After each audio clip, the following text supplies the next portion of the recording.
allegiance to the flag of the United States of America, to the republic for which it stands, one nation, under God, indivisible, with liberty and justice for all. Thank you. Mr. Hines, you're asked to lead us in prayer. You stand or sit, whatever makes you most comfortable. O Lord my God, I give you thanks forever. Be with us tonight and bless us with your wisdom, your understanding, and your knowledge. Blessed is the man who makes the Lord his trust. We ask for protection for the city of Baldwin and all who work with and for the city.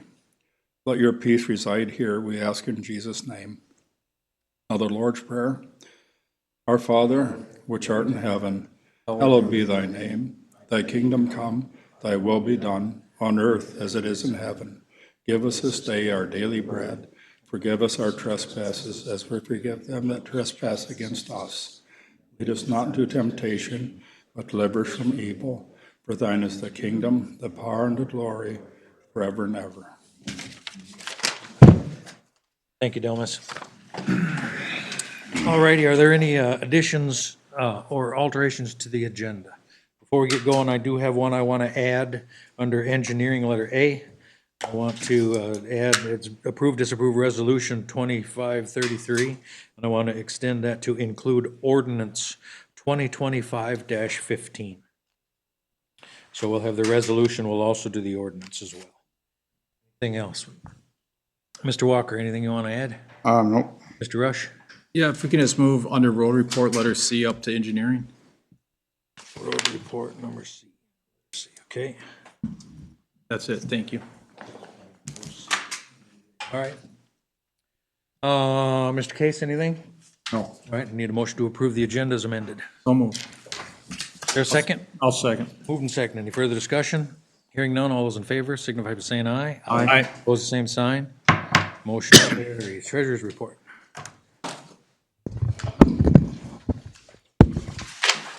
For the month of November, we have a beginning balance of $448,650.27, receipts of $6,318, disbursements of $154,657.71, leaving an unaudited ending balance of $300,310.56. Thank you, Joan. Any questions for the treasurer? Hearing nothing, we'll move into a presentation by Sherburne County Solid Waste Administrator, Mr. Lucas, Dave Lucas, about a yard waste drop-off site. Little background on this. We were at a county meeting and we ran into Dave, and the thought was a solid waste drop-off area in Baldwin. And I thought that would be a wonderful thing for the council to take a look at, because we know that Silva, we thought we were gonna go down that road for a minute, and then that fell apart, that backed out on us. So we were hoping to see that was. And Mr. Lucas, if you will, you have the floor. He does have a presentation here, Bob. All right, thank you. All right, so a little background. So solid waste, again, my name's Dave Lucas. I'm the solid waste administrator for the county. And our department, we provide enforcement and regulation of the solid waste ordinance and various landfill abatement related programs and initiatives. We regulate, inspect, and license over 20 separate solid waste facilities throughout the county due to our proximity to the Twin Cities metro area. A lot of waste that's generated in the metro area comes up to our county to be managed, either landfilled or processed. And we administer the state grant dollars to encourage and foster landfill abatement-related initiatives and household hazardous waste collection events throughout the county. We provide enforcement also of failing septic systems, and we also, my department administers the financial assistance for failing septics, our loan and grant programs. Next slide. So household hazardous waste collection events. So today I'm going to give you a little bit update on our collection event, our source separated organics initiatives, our mattress recycling event that was heavily attended, our compliance and enforcement, and our SSTS enforcement and loan program, and changes to the municipal yard waste sites, which we'll talk about that also. Next slide. So we are still working to site a permanent facility. The need is very great. With the increasing population in the county, our mobile events are no longer sustainable. Weather, so we had a collection event earlier this summer at the Big Lake Township Town Hall area. And when these things are scheduled a year in advance. There was pending weather, that we thought we can get through before the system moved in. Lightning started striking around us, and that we'll collect and we'll take your paint and stuff in the rain. But lightning, that's a game changer. We had to shut that thing down. There were cars that were out Eagle Lake Road, down County Road 5, they were in line for more than 2 hours. We had to walk through and tell everyone, sorry, you need to turn around and leave. Imagine how happy they were. You get there, you wait 2 hours, you come up, and then you're being told you got to leave. Most people were understanding, but there's a handful that were not happy. These are the things that we cannot control, and vendor availability is limited. There's only 2 companies at the state that will contract with counties that provide for that indemnification hold harmless clause, so they work in other states as well. So to get a permanent facility built in a county would be huge, and so we're still working towards that. Next slide. So this past year, we really ramped up our organics program, where we have 5 drop-off sites at Elk River City Hall, the Elk River Yard Waste Site, Sherburne County Public Works Facility in the Becker, and the Sherburne County Public Safety Building in Zimmerman, and Palmer Town Hall. If you guys are interested in having a drop-off box here, it'd be a 2-yard roll-off, and curbside serves it, that we would work with you on that to get so people can drop off their organics. And what we do is we provide these buckets to the public free of charge, and there's the compostable bags, and so they collect the food waste, put them in a bucket, and then they take them to one of those drop-off, roll-off dumpsters throughout the county, and we're trying to expand that program around. So that's something for consideration to the city here. Next. So we have an institutional source separated organics recycling grant. We're working with schools. We've expanded into the Becker school system and trying to work with other schools to get source separated organics happening in the school system as well. Next. Talked a little bit about our mattress recycling program. So we collected almost 1,000 mattresses in one day, and we held that at the Vonco 2 Elk River, or the Vonco 2 landfill. And I mean, that was that. I know we collected more than 908 mattresses, it was well over, because we were using our iPads, and it got too hot, the sun, they shut down, so we lost track, so we lost the data. But that's a lot of mattresses in one day regardless. So it was a really well-attended event, and you guys know how hard it is to drag mattresses out of your ditches and stuff, so yeah. So we'll continue to do that. Large demand. So next slide. Our septic compliance and program. So this is our a transfer of home ownership. You have to get a compliance inspection, pull a permit, get a compliance inspection done. So we provide for our low interest loan program and low income grant program too. So I've got some flyers here that I'll leave, some information. We really try to push education to homeowners, how to better manage your own septic system. Keep it operational, keep it compliant. And, when it breaks and you need a new need a new septic system, not a lot of people have about $20, $30, $40,000 sitting aside to replace these things. That's why we push our loan program and our grant program. So I'll leave this with you guys here. The loan program, the grant program, as I recall or understand, is up to $5,000 possible for a grant. Yes, The loan program, that would be like a low-interest loan, if you Yep. will, but that it does. if necessary. All right, next. And there, yeah, there it is, so 5,000.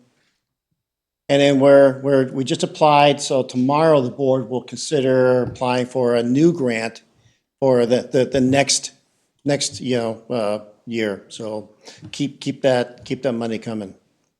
Next. Do you find that you use up all the dollars in that grant We do. every year for that? Yeah, we try to, yeah. So it's, I mean, that you need to meet the income threshold. The low interest loan is, the only thing you need to have is a failing septic system and a certificate of non-compliance. We do require that it be inspected. And so you need to know what do you need to replace? Is it a tank? Is it a drain field? Is it both or what? And then get 2 bids and then, you qualify. So, next. So this is, we met with the 4 cities, Elk River, Big Lake, Becker, and Zimmerman. And the issue was commercial contractors bringing yard waste and tree waste to these sites. And the county reimburses the cities for residential material coming in. And, we can't reimburse for the commercial. But the cities could not differentiate between the commercial and the residential. So the cities, they went back to their respective councils. They all made a decision to stop accepting commercial contractors coming in, with the exception of the city of Elk River. City of Elk River wanted to choose to continue to allow commercial, and they're going to be operating separately. They're actually going to be charging commercial operators. I think there's going to be a small fee for the residents as well. And so they're going to be cut off from the card system that the other municipalities will have. There's going to be hard reset starting January 1st. If you have a key card, take it to the city hall of Zimmerman, Big Lake, or Becker. It will be reset. Otherwise, you're going to be charged for a new card. If you lost a card, and a limit of 2 cards per household. That's going to try to reduce the amount of commercial operatives coming into these sites. So, and this is what I talked to the mayor about, and the county. So the next slide right here, unless there's any questions on this. So for a future yard waste site, there's potential funding available through our SCORE program, and the eligible expense for that would be for infrastructure costs, the cost of grinding and hauling, security costs, because you're going to want a gate and, lift gate, because you don't want people just to come in and drop off, because you want that key card to come in. And then that will prevent for commercial operators coming in and dropping off that material. And then, any labor costs to operate and maintain the site. So, and Zimmerman would be really happy with you guys if you took this route, because there's a lot of use, because they do track. A lot of Baldwin residents are driving down to Zimmerman and dropping off, and because that's the closest location for people here to get rid of the yard waste and tree waste. From what you see with Zimmerman and the other sites, how much room are we? How big of a site are we? In your opinion, the question would become, where would we put it if we did that? This would only be yard waste. Yeah, That's solid waste at the beginning. Somebody down a no, it'd be, yard waste. yep. So, and I had thought that that would be a wonderful thing to think about. Residents of Baldwin the option. As far as the footprint, how many acres does the city own around this footprint right here? This is 5, I think. This is 8. 8? It's an 8-acre, this including the fire station. Okay. You got the open field to the south of the fire station. Do you have an area here that you could gate off? Maybe, we'd need to discuss what that would be and where that would be. Access, so access to it would only be by card, obviously, correct? Yes, And so if a city has one through this program, anybody with a card, somebody could come from Blue Hill. correct. Because you can, right, with the card, you can go, you can go to Becker, Big Lake, Zimmerman. You will not be able to go to Elk River starting next year. And Elk River can't come out here. So that's how that would work. If you're part of the collective. And I think, I'm not sure if tonight's the night with everything we've got on here. I think it warrants discussion. I think we need to look at it, especially with the population. As soon as things get developed, we're gonna have less ability to set this up in a centralized location. So, And what we're going to be doing here, the county is going to be going out for a request for proposals sometime next month or January for one vendor that the county will contract with. And that vendor will service all of the municipal yard waste sites with the exception of Elk River. Because Elk River is going to be operating independently. Yeah, in And your, that'll be on the county's cost. correct. And Yes. so they'll have a grinder that'll come out and take it, or at least load it up and haul it out here, right? Will Yes. they come with their own equipment, or would the city? That's one of the requirements in the scope of the request for proposals. With the understanding that the material that is collected will be taken to the Vonco to organics site. Because the county, that's where, in the previous slide, those curbside containers, all of that food waste is being taken to Vonco because they're licensed to operate a source separate organic compost. They do composting there. If you ever drive by the Vonco 2 landfill, you'll see the windrow piles of yard waste and food waste. They need that carbon material. So the good supply is what's being generated at the cities and township residents. Sir. With the yard waste part of it now, so all of the people for the hauling and for those kind of things, that would be set up with you guys. The county would cover all the cost of that in the schedule.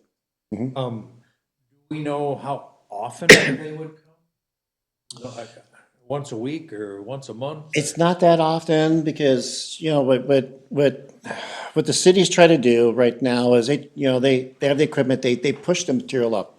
The public works people are running it and they're pushing the material up and they may do a grinding about 2-3 times a year. Kind of depends. Some cities like Big Lake is a smaller location, so they need more frequent grinding than Becker. Becker is a very large footprint, and Zimmerman has a large footprint, and so they can get by with maybe 1 grinding or 2 grindings a year. And that's also very seasonal. You get to seasonal fluctuation. You get a windstorm, and there's all of a sudden you're generating a lot of tree waste. So What size footprint would you recommend? that. What does Zimmerman have? You know off the top of your head? Off the top of my head, I don't know the size of the footprint, yeah. I would maybe just recommend going down and taking a look at the Zimmerman site. Because you can see how it's set up and talk to Keith down there, the Public Works Director, and he can answer a lot of questions from their side of the fence. what is it like to run a facility like that? And I'm telling you from the county side, you know, that the bank side, you need to hear from the people who actually operate and run those sites. Take a look at Becker, take a look at Big Lake as well, and see what you like. Some sites are paved, some are not. And No, and at least for conversations here, I would need to know, and I think we've settled it. But if for some reason we had a storm and a big run and the whole people bring a bunch in, we need somebody to come out and grind it and or clean it up, and get it out of here sooner than what was scheduled. Is there? that'll be, that's gonna be in the scope, yeah, We're working with the county in order to be able to do that. yep. I definitely think it's something. I have a question back to the organic curbside containers. I know other counties have a full-on recycling container at sites. Has Sherburne County thought about for recycling glass and other things rather than, especially with the, you know, the lakes and that kind of thing where people are just throwing it into the trash and it's going to landfill? Not everybody has recycling. I know of counties that they have the big containers at their public work sites, that kind of thing, that people can drop off, and then is that something the county has looked at? That is a very excellent question, and that's something we would like to expand into. You know, we want to get our organics program, you know, running well, and you know, when we first rolled that out, there was a lot of contamination. So we had to do a lot of education on that, and it's running a lot better now. And there were some growing pains with curbside, not servicing the dumpsters as frequently as we want. So what we don't want to do is grow these programs too fast that we can't manage them well, and then they're not, you know, then we've just gone backwards. So once we get the organics, the next need is really cardboard. People generate a lot of cardboard, and my wife loves Amazon for hate it, but you know, she does. And so I'm putting more cardboard in than our container can hold. And so that's, if we can get a container for cardboard, maybe even next to the organics container. And that was kind of what I was saying. If Yes. you're gonna already have the organics container, have the cardboard, I'll just give you an example. Hubbard County, they have like 3 containers of those hard recyclables. And one of them's at one of the city public works department. I know they've Yeah. got many others throughout Hubbard County. Just to alleviate some of the waste around here, because I think people, if they have a convenient way to drop it off, certainly would do it rather than just throwing it in their trash. No, that is something that we would like to do. You should take a visit to Ideal Corners. They have a setup there that's even open on Saturdays, staffed by a couple people. But you stop in, check in what you got, and they've got a little drive-through, and you drive to different little stations, and you can get sort everything. I mean, they obviously take scrap metal all year round, open certain hours, and it's not all, you know, every day, but they do have a lot of Saturdays because they have a lot of cabins in that community, whatever.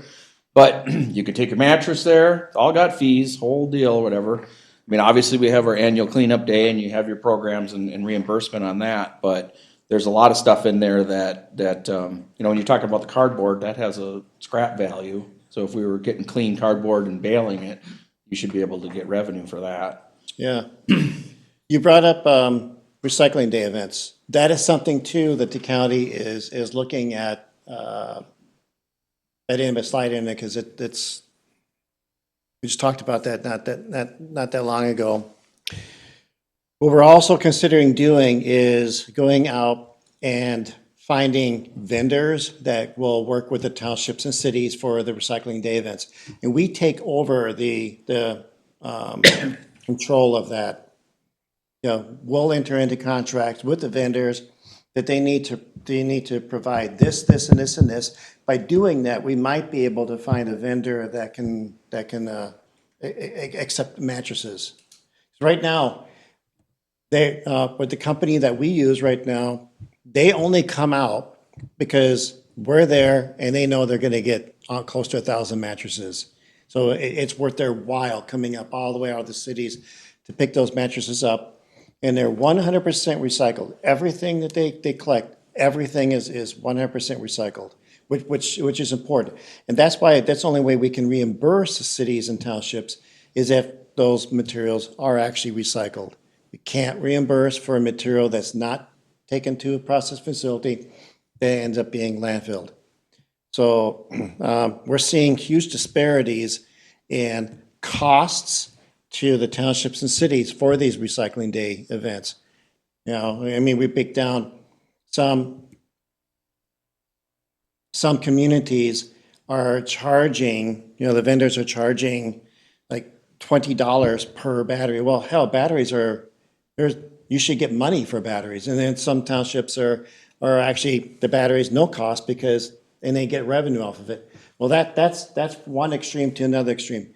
That's where if the county can get into contracts with those vendors and set, you know, the rates, and then that's in the SCORE grant agreements with the communities. What's your thoughts on that? How deep down that rabbit hole are you guys so far? Just tipped our toe into it. That's it. Yeah, we use gyms. We've been using gyms for the past 15 plus James years. Mille Lacs? Yep. No, I'm not talking into my microphone.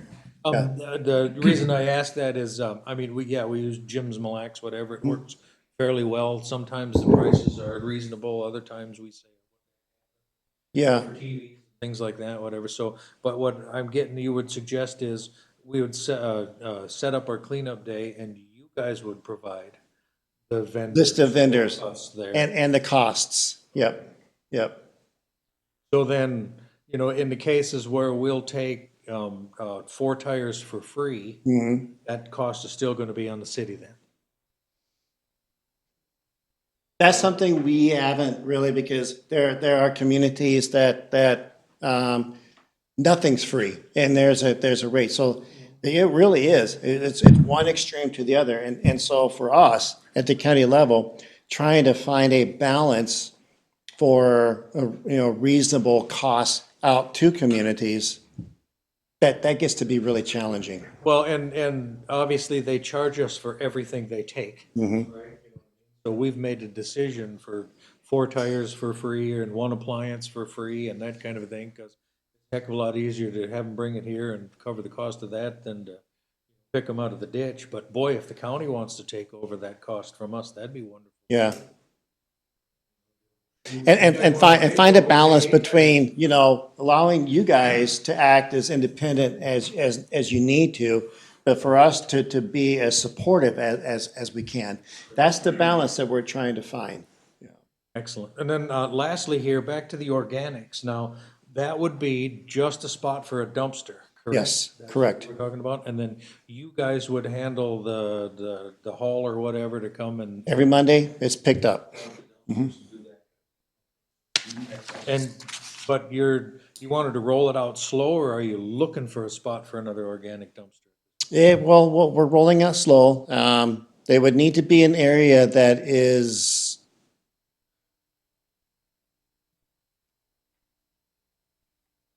do you have security cameras here? No. Okay. But somebody's here, so if there was a dumpster here, it would be able to be accessed, and if there's any illegal disposal or something, it would, I mean, we'd be able to spot it, Brett, I would think we would know, yeah. Well, I mean, right, it's- yes, Fence? people would be here. within a fence, yeah. Put it out by the mailbox there, I mean, then they can drive in, dump, and go, and you could easily put a camera in the parking lot for that anyway. Sure, Just more fodder for discussion when we. yeah. The yard waste, sorry. What we could do too is, I can have somebody from my team come out and meet with you guys out here, walk the area, and then get some ideas as far as yard waste drop off, organics roll-off can be, and then answer any questions, and maybe take a drive down and look at the Zoom site, talk to them. So you guys can continue to do your homework on that, and then we can circle back and revisit this topic. And then one last question I had, when we think about the yard waste now, and the grinder comes out, they're gonna have a crane on the truck, whatever, and the grinder body on the truck.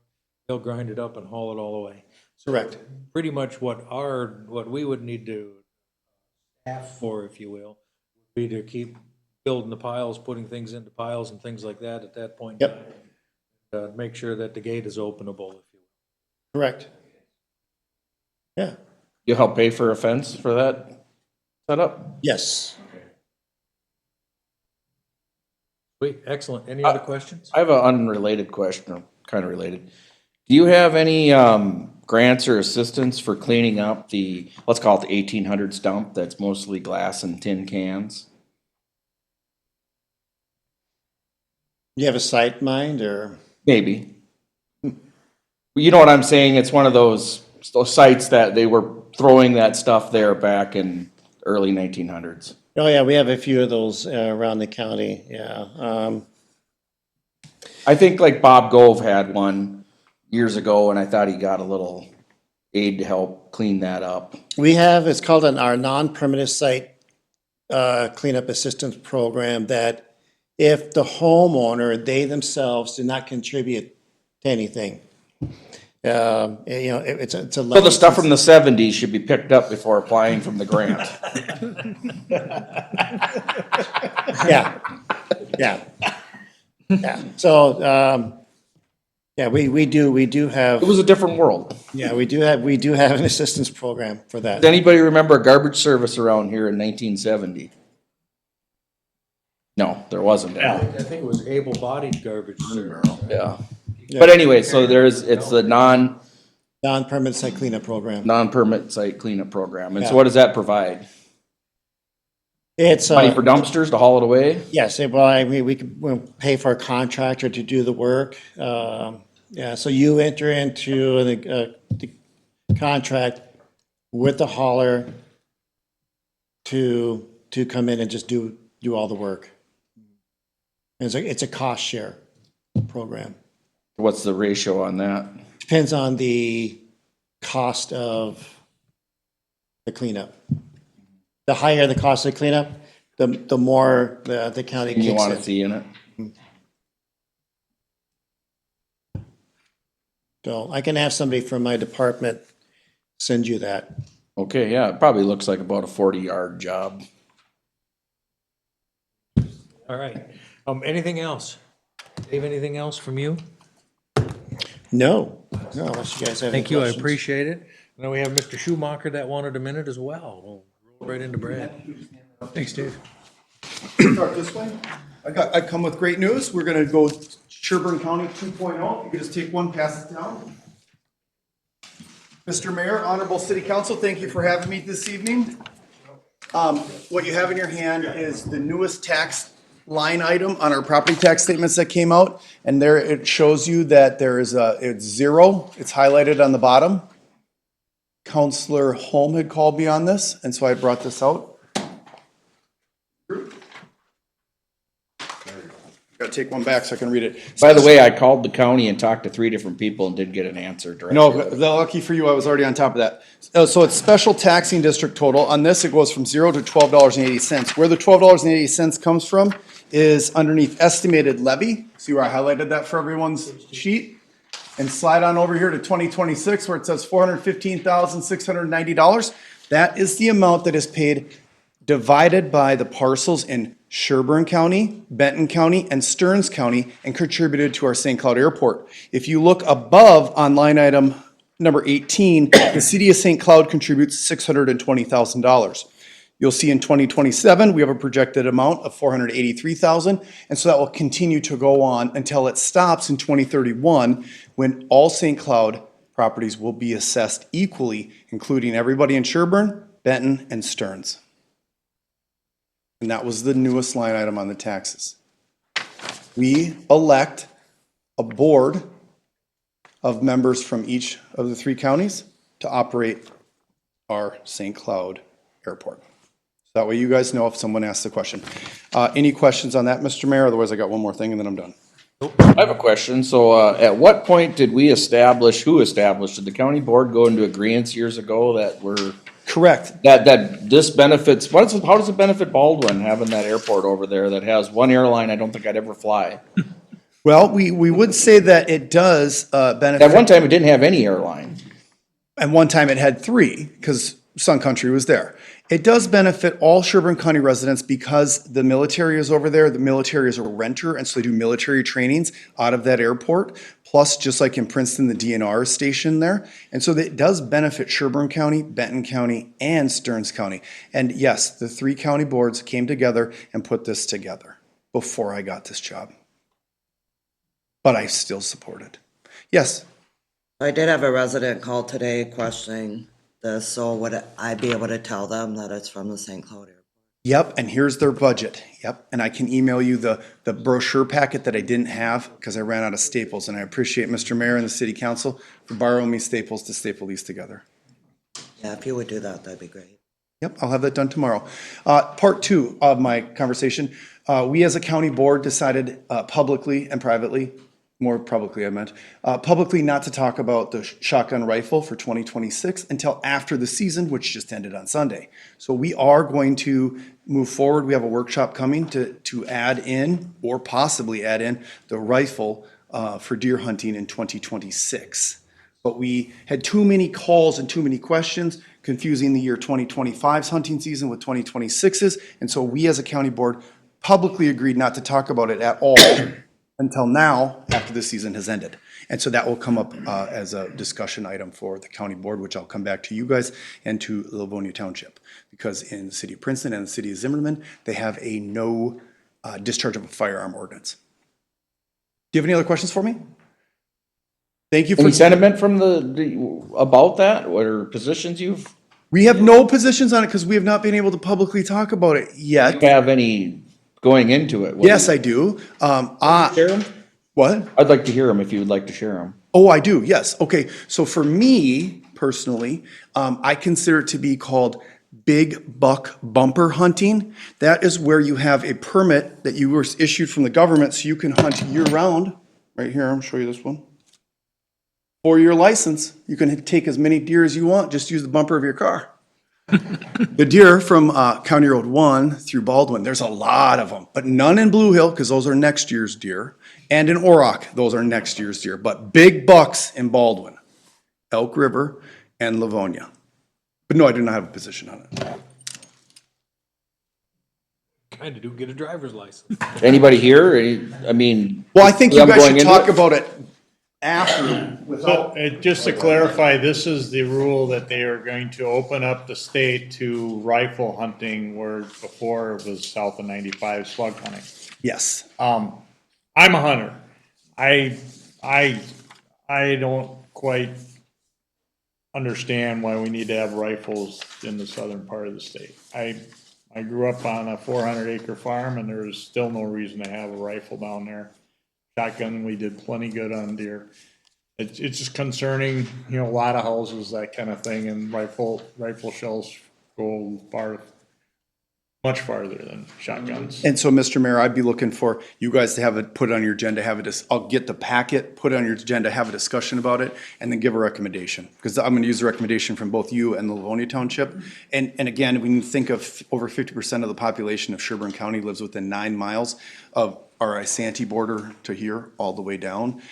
It is quite different. We call it cruise control country if you just go beyond here about 4 miles. And so it's just a different approach. And so once the county board has a full conversation about it, we'll be able to field the room, right?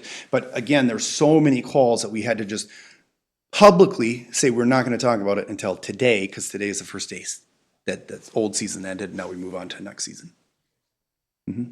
Big buck bumper hunting on my way home tonight. Thank you, guys. Thanks, Brad. Thank you, Brad. Okay, public comments. Joan, were there any requests? All right, there was none of that. I need a motion to, or we'll move to the consent agenda. So moved. Motion, is there a second? I'll second it. Motion and a second. Any further discussion? I do just want to ask something. In order to do this, because this is the first time we've kind of done it this way, the backpack blower, whatever, and the Milwaukee pole saw, whatever, is the council okay with seeing this in the consent agenda? Or would they rather see these purchases as line items in the, somewhere else on the agenda? I'm fine within the consent agenda. I don't, I guess if it's a, purchase that they need, and it's, I guess I'm not quite sure if this is something, for the amount of money, if this something needs to be in there. We can have that discussion later. Well, if it's on there, then that has been then brought in front of the council, whatever. We had discussions the other night about all of this, whatever. This is a great way, whatnot, that it gets put on there. The council sees it. If you have a question about it, you can ask. You can always pull one out to discuss it, whatever, and do it on its own if necessary. But here's a way that it comes through us. It's on. If everybody's cool with that, then we'll keep doing it this way, and we can always discuss it in the future. You're always also able to pull a single item out of the consent agenda Correct. and approve the rest of it, and then move that out and discuss it separately, correct, Bob? Yes. If something That's what I'm strikes saying. your nerve later, feel free to pull it. Okay, we have a motion, a second. Any further discussion? Motion to approve and a second. Any further discussion? Hearing none, all those in favor, signify by saying aye. Aye. Opposed, same sign. Motion carries. All right, engineering, discuss, approve, disapprove resolution 2533, a no parking resolution for 100th Street, 297th, and the ordinance 2025-15.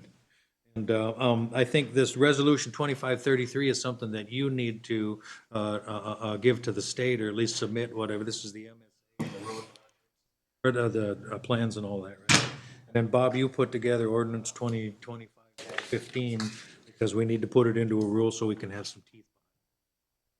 Correct. What are the wishes of the council? I'll make a motion to approve. Both. Second? Is there a copy of the 25, or what number is the other one? I just got that today, 2020. Is there a copy of it somewhere? Read it. I have a copy here in my files. This, at this point in time, only pertains to 100th Street and 297th. This does not have broad-reaching scope across the city. It's a compliment to the, Because otherwise it has to be in ordinance format to become law. okay. And this is something the state requires? Oh, we got a resolution and an ordinance, both pertaining to the same, okay, thank you. The resolution is for MinDOT. This is for you. For your guys. law, for our teeth. Yeah, we need the resolution to submit to MinDOT for its plan set. It's been seconded? Firsted. Oh, I firsted. Oh, you did? Yeah. Okay, yes. Sorry. Okay, I'll second it. Motion and second. Any further discussion? Hearing none, all those in favor, signify by saying aye. Aye. Opposed, same sign. Motion carries. Letter B, discuss update on Oaks of Battlebrook Second Edition. Sam, here we go. Thank you, Mr. Mayor and council. Yeah, so I was asked to provide an update on the development as a whole. So I have a memo that I prepared. I can briefly summarize that. Broke it down into 3 sections. So first, here being erosion control and grading. Site has been graded overall for the most part, per graded the road ditches and the infiltration basins throughout the site. Kind of the main issue that remains with this item is getting grass to grow, essentially turf establishment. So they've been fighting throughout the summer, trying to get grass to grow, and when you can't get grass to grow, you leave yourself open to washouts, which then require regrading to correct those. And it's kind of just a endless cycle that's been going on throughout the summer, but we have been monitoring it. They have been fixing washouts as they occur and restoring areas as they occur. So we just need to keep monitoring it and making sure we receive or see the desired vegetation rates before council approves, essentially. It would appear we're making progress. I would say yes. Okay, anything else on the Oaks of Battlebrook you want to bring specific attention to, or? I mean, I was kind of asked about the cul-de-sacs too. we removed a temporary cul-de-sac on the north side of 131st Street. That work has been completed, the driveways have been paved, the grading has been completed, that's matched in well. And I was out there conducting the inspection, they were in the middle of blanketing and seeding it, so it will be covered for winter. So it'll just be continuing to monitor vegetation growth. So that particular resident can now drive out on asphalt instead of. Both. All the driveways, Sam, have been sufficed then? So then, last item are the 4 that were outstanding. I don't know if these are the only 4, but the 4 I was sent, and all had passed except 1, and that was one of the 2 that needed to be widened yet, and it mainly failed because the widening portion is failing. Several cracks, and it's essentially a portion of the bituminous pavement, so that needs to be removed and paved over again. And then, it probably got ran over by something pretty big because there's wheel ruts next to it as well, so that needs to be kind of shaped out and reestablished again. Last cement truck. Yeah.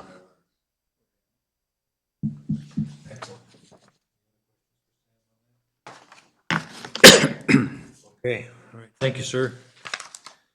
Then what we did is we moved C up from the road report, whatever, is it's a scheduled workshop with the city engineer, Hawkinson Anderson, and this would be, after a meeting with you guys, this would be the regroup of everybody to get together, the council and all of Hawkinson. Do we have a date we would like to put that to? I did have Joan reach out to Hawkinson Anderson to get dates before the meeting, so I didn't know what the. You have them, Sam? I do have a list here. I can go in order from closest to this date and read them off. Do we want to shoot for, this is the end of November, do we want to shoot for some early December? Going to work for everybody? Or what dates do you have in kind of early So, December? yeah, only November would be the 25th. Then earliest in December's would be the 2nd, Thursday the 4th, Monday the 8th, which may be a council meeting. Oh, we got 1st and 15th marked for council, right? Yeah, how about Monday the 8th? Yeah, Monday the 8th. Does that work? Does that work for everybody? Motion to approve Monday the 8th for a second, Second. 7 o'clock, 7 PM. Moved and seconded. Any further discussion? Hearing none, all in favor, signify by saying aye. Aye. Opposed, same Any sign. reason for Dan or I to be at this? I don't think so. All righty. I believe.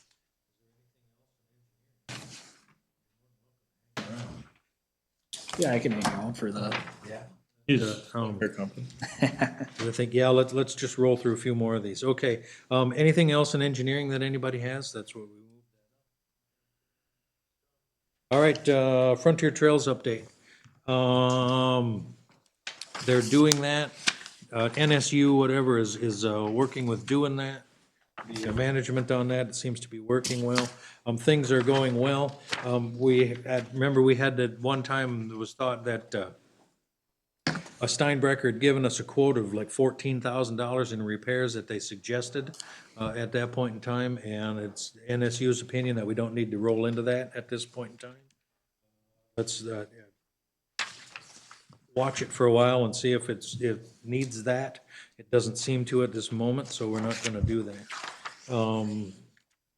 Any other questions or any other thoughts on Frontier Trails? It is maintaining proper nitrate levels and passing inspections. Said we did finalize the contract, correct, Bob, with NSU, that's signed, delivered, and we're moving forward on that, so. That is good. Mr. Mayor, is the balance on, is it 67,505? It is. Okay. So, all right, so Frontier Trails, all right. Discuss Public Works report. Mr. Walker. Public Works, Frontier Trails, zero investment, or invested. Parks, docks removed and secured. Young Park mowed once, sprinklers winterized. Parking lot extension project, perimeter rocks and gate installed under budget. Parking lot lighting, BOE Electric install light pole footings. City-owned portable restrooms cleaned and transported back to the city hall. Elk Lake Rain Garden mowed once, Elk Lake Canoe Access mowed. Roads patched, material UPM 53.90 tons of cold patch put in. Crack sealing project coordinated and inspected. Cemetery cleanup completed. Need to replace the tires on truck number 30. And the 2025 Freightliner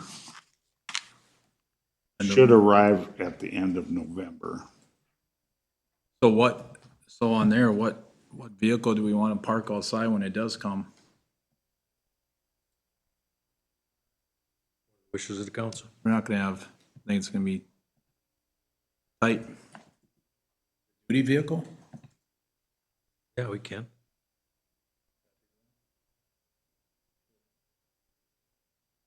That would be my recommendation. And, you'll want, keep tools in it overnight then? If you're having it outside then? Lock it up.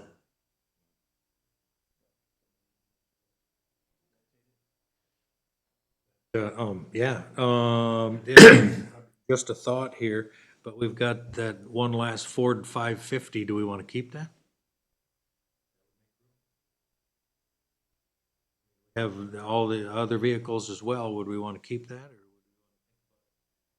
or bidding that truck?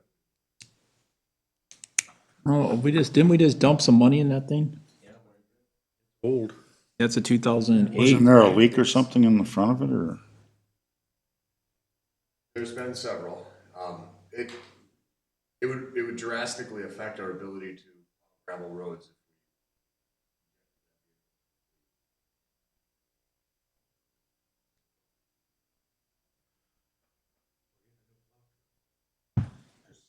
Well, at one time, we were trying to have a tandem axle on each side of the highway. Correct.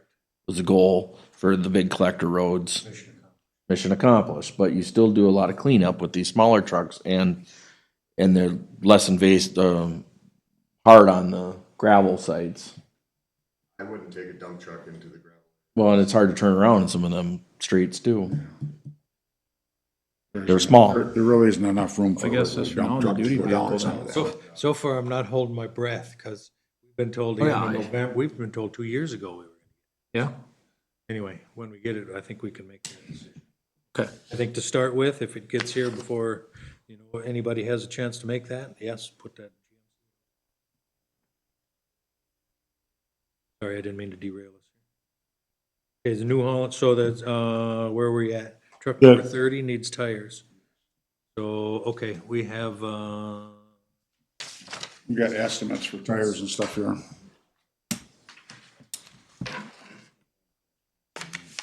what did I? Was the Blum encroachment agreement, the fence in the road right away near the cul-de-sac? No, I know that, but where did I skip it? Was after. Yeah, we're on the public works report, right? Road report? Oh, correct. We're not, we're still in We're still in the public. Road report. road report. Where our confusion was, they had discussed approved truck number 30 International Tires. Well, why don't we hold off on D until we get done with just the report Yep, that works. and the Absolutely. encroachment agreement? Okay, you want to keep going on this, or did we get through it? New Holland Loader needs some. You want I might as well finish this list, right? New Holland, yeah, the New Holland, the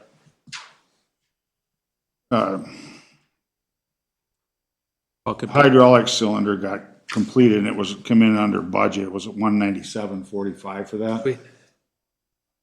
And the estimate, let's see, what do we got? Oh, it's in progress for the parking brake and the air conditioning for the 621 loader.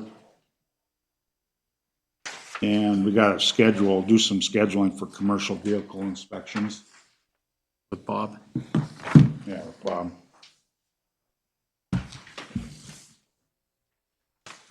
So that doesn't need any council attention to do the scheduling, you just got to get it. Just gotta get it done. Anything else beyond that list on, roads Public Works report? No.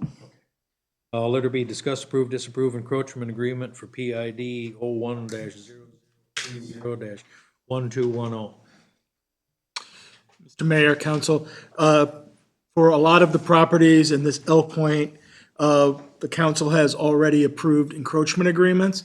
This is a new one that came to the city's attention. This is a fence in the road right-of-way, and it's on the corner, as you see from the, near the cul-de-sac. It was thought that this might be a candidate for an encroachment agreement, as Public Works said that they didn't see the fence as inhibiting snow storage or being, because it's near the cul-de-sac, being a potential for colliding with it or somehow hitting it. So an encroachment agreement was prepared for your review and consideration. That's before you tonight. Just looking for some direction. There's a cover letter to the resident and the encroachment agreement. With your permission, it would be sent out tomorrow for the property owner's consideration and signature. Otherwise, if the council doesn't, then the only other option would be to request that the property owner remove the encroachment. I think with discussions and the way things have happened, the encroachment agreement is fine, I think. Found to be like an inch or so or two or whatever into the road right away, and at this point, handled this in the same areas with encroachment. What are the wishes of the council? Mr. Mayor, I'd like to Is that a big problem? approve doing the encroachment agreement and getting that going. Motion is second. Any further discussion? Hearing none, all those in favor, signify by saying aye. Aye. Opposed, same sign. Motion carries. We did twice. Letter D, discuss, approve, disapprove truck 30, 2012 International. This is a New York truck, 8 drive tires, correct? Yep.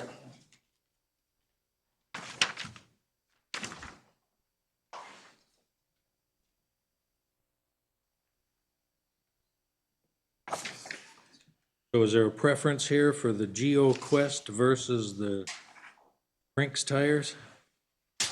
Just mainly the prices and stuff are just different. 3120 for the Geo Quest. There's additional quotes. There's multiple quotes here. Up on the screen. There we go. Mr. Mayor? Yes. Mr. Good, got some quotes rounded up. Maybe you could he, explain what he found out, what he learned? Sure. Who he contacted and what he recommends?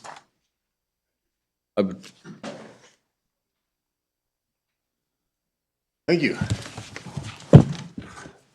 I have several state bid contract prices on here. You guys have a couple options to decide from. We've got Goodyear, Michelin tires. They're all pretty aggressive treads. The state bid contract captures a really good deal for you. Some of these other tires are what you'd call like a tier 2 tire, not a Michelin or a Goodyear, but still a okay tire. I liked the Goodyear Ultra, kind of the middle of the road one. I think it's Goodyear Ultra Grip. It's from Big J's Tire. They're a Goodyear contract dealer. Which one, the 6,185 or the 58 I've got a lot of them here too. or 57,660? The Ultra Grip would be the first one on the front. Yes, it'd be the Ultra Your Grip. Ultra Grip's 5765 for a set. Okay. the one you'd prefer to have? That's the one I would recommend. Wishes of the council. Make a motion to approve? Second. I'll second that. Motion and a second. Any further discussion? Hearing none, all those in favor, signify by saying aye. Aye. Opposed, the same sign. Motion carries. You can have that back now. You may. I don't know why you have a copy of there. Big cheese. 8 of them on one. All right. Letter E, discuss 2023 GMC 2500 with the Tommy gate. Yes. This would be a back saver, I believe.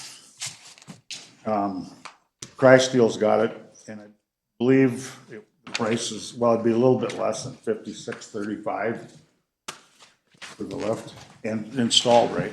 Yes, that's an installed price and state bid contract as well. Yeah. What are the wishes of the council? What was the price again?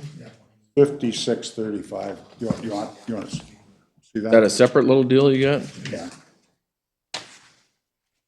I'll make a motion to approve. What number and what? Because I don't have a number to look at, sorry. Sorry. It's letter E, 5,635, right? You said? Yeah, $56.35. Even. Okay, we have a motion to approve. Is there a second?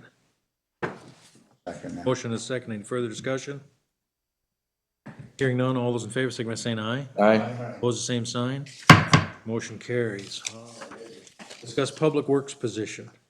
Al, this was you. I think at this time, we should just keep things the way they are, I think. Because of the wages and stuff. I don't think we need to move forward with another person running things. Okay. I was under the impression this was gonna be hiring the person, Shadow Phil, or at least to work with those guys. Oh, well, yeah, we should hire somebody to learn the process around here, to fill in for Phil, yes, just somebody younger Younger than Phil. than all of us. Mr. Mayor, I think, can we just wait till into the next year before we really get into this? Because I don't think we need to. I mean, I was thinking like February, February. Well, yeah, we don't have to do hiring right now, be prepared for it like April or something. You're thinking of bringing them on in the spring when? Yeah, bring them. That's why I spring think- Plants open. Yeah. I mean, we're kind of way ahead of the game talking about, I think, let's talk about it in February and, we got other. there's no doubt that, Phil has a lot of knowledge to give as well. Yeah. You know what I mean? Have that person working with Phil as long as we can. I think. But during this time of the year, hiring Over the one winter, right I now don't isn't know gonna do us any good. No, it wouldn't, no. That's, No, I didn't mean it to be, okay, Done to- I thought that's what that was about. no, just starts, to talk about it and, possibly get somebody for extra help in the summer too, because we're gonna need that. Well, we hire help every summer though. so. Yeah, Yeah, I think what you're trying to say is wait till spring, yeah, April. yeah, not to really do any hiring and until we'll spring. get seasonal help that typically gets. I think talking about it in February isn't a bad idea. Then we're ahead of the game. I just think November's made. Agreed. Okay, Satisfied? yep. Discuss road right away, tree clearing. Yeah, we got a bunch of areas. Did you get a slip for those streets they should be trimmed up? We need to Sure do. some quotes on getting some brush cleaned up in some of our ditches and ground stop signs and stuff. You have some areas kind of already picked out. I think we talked about 308th already. Which, Yeah, I think 105th. oh, okay. Yeah, it'd be like North Elk Lake Loop, 138th to 290th and 142nd up there. It needs to be cleaned up. East Elk Lake Road, 100th Street, down by Sandy Lake, 101st Street, 277th Avenue, there needs to have some brush cleaning done on it. 104th Street, 108th Street too, 285th, 301st Avenue, 303rd Avenue and 305th Avenue, County Road 45 and 36, or 136. Yes. So my understanding, if I remember this right, was there's two areas you're gonna do, Public Works is gonna do, and there's letters sent out by the staff. Correct. Yeah. And then there was other ones I thought we're supposed to get, like the major areas that need to be, discussed in there, and then I think we're gonna go out and get quotes. Yes. So, That was Yeah. So I think we can all concur on all of these, and there may be even more as we're out looking. Question then, what is the budget we want to spend on the hired out stuff? And work backwards from there to go, how much are we gonna accomplish, which ones do we want to prioritize? Cause what you listed off sounds like quite a bit. Yeah. And what type of service do we need? Is this something, a skid steer with a forestry head, or a forestry head on a mini excavator, or is this like a Jesse Ewert I would see this being type with a tree guy? boom truck type. tree Boom truck work, Like, okay, this so is then all we, overhead stuff that is beyond the capacity of our tool belt. okay, so, and there's 3, 4, 5 different companies in the area that could easily quote us for this. Absolutely. But that gets expensive pretty fast. Does. So do we want to spend 50,000 on this, or what are we looking at? I'd like to know what a number for all of this is, because it needs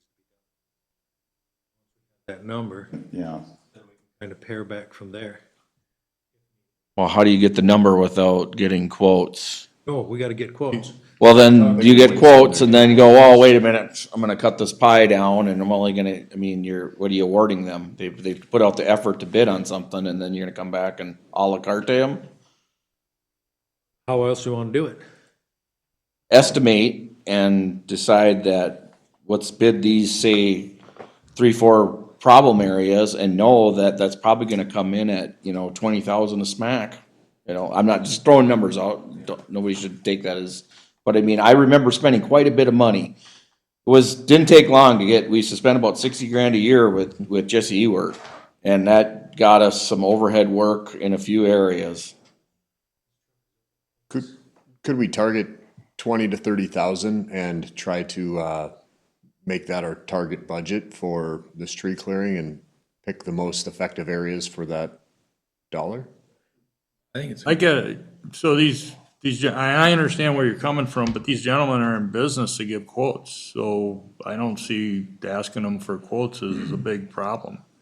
That's their business. That's what, if their Okay, so quotes- let's say if their we- quote's too high, then they don't. We give them 4 we pick 4 areas. Sweeten the pot if you do like 7 Yeah, versus if they 4 do, something, if they do. Yeah, but if it's they do still more. gonna be exponentially more to do the 7 areas. It probably could be more than we wanna spend.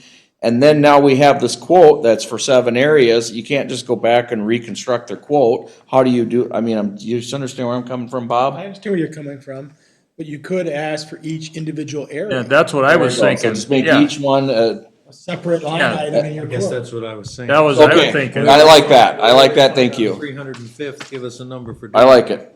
Go forward. Then we'd give them obviously the abilities to give line items, and or if you give us all 11, then we'll reduce it to whatever if there's those economies to be.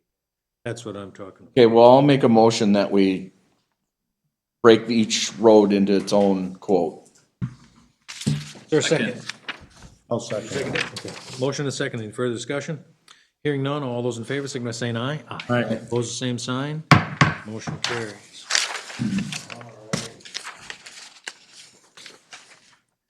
Table items, discuss, approve, disapprove Zimmerman today, Princeton today, newspaper insert, Mr. Case. This is just going back to, we had it at a previous meeting, I don't believe all the council members are here. If he sells all the ads, there's no cost to the city, but that's based on the fact that he sells all the ads and it's every 2 months, a insert would be put out. Basically somewhat similar to our newsletter that we put on the website, and then we would add it into these.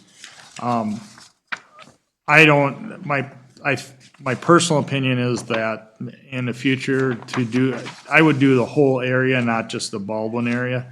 My personal opinion is this is something we can look at. I don't know that today is the right time. Looking to what the council, thinks about, if they want to wait till next year or have the gentleman that's doing it come in and talk to the whole council. I guess that would be, up to the council. Wishes of the council.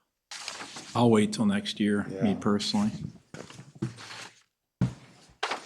My 2 cents. Colm, any feelings? Yeah, I would agree that right now is not interested at the moment. We want to table this until January of 26? How about February? February of 26? That way it would get into, if they're doing it every 2 months, then we could get it into the March, if we wanted to put something out in March, if we approved it, that kind of thing. Is that a motion? Make a motion to table it till the first meeting in February. Second? Second it. Motion and seconding. Further discussion? Hearing none, all those in favor, signify by saying aye. Aye. Opposed, the same sign. Motion carries. All right, letter B, disapprove resolution 2532, fire department tire purchase program. I would defer to the attorney here just to explain the program a little bit. This is a statutory program. It's authorized by statute to benefit emergency responders and firefighters for their service. Those firefighters that have had 3 years of service are eligible to participate in the program, provided the city authorizes it. You have before you a resolution authorizing participation in the program. You have before you a form which would need to be signed by either fire chief or the city clerk, stating that the firefighter does in fact meet the eligibility requirements of the as laid out in statute for the tire purchase. And then they would take that form, it has to be on the city letterhead, either the city or the fire department's letterhead, in this case, it's the fire department's, to a tire dealer and see if they can potentially get a better deal than they could on the open market through the state bid list. It basically gives us, you've heard even tonight, I got this quote from the state bid list. This would give potentially emergency responders and firefighters the ability to purchase personal tires through the state bid list. I'm not sure if that will give them much of a benefit or not, but it'd be on a case-by-case basis. It's, they can only do it to the one vehicle that they use frequently to respond to the station. And it's, off the state bid list, it's basically gives them a discount. Motion to approve.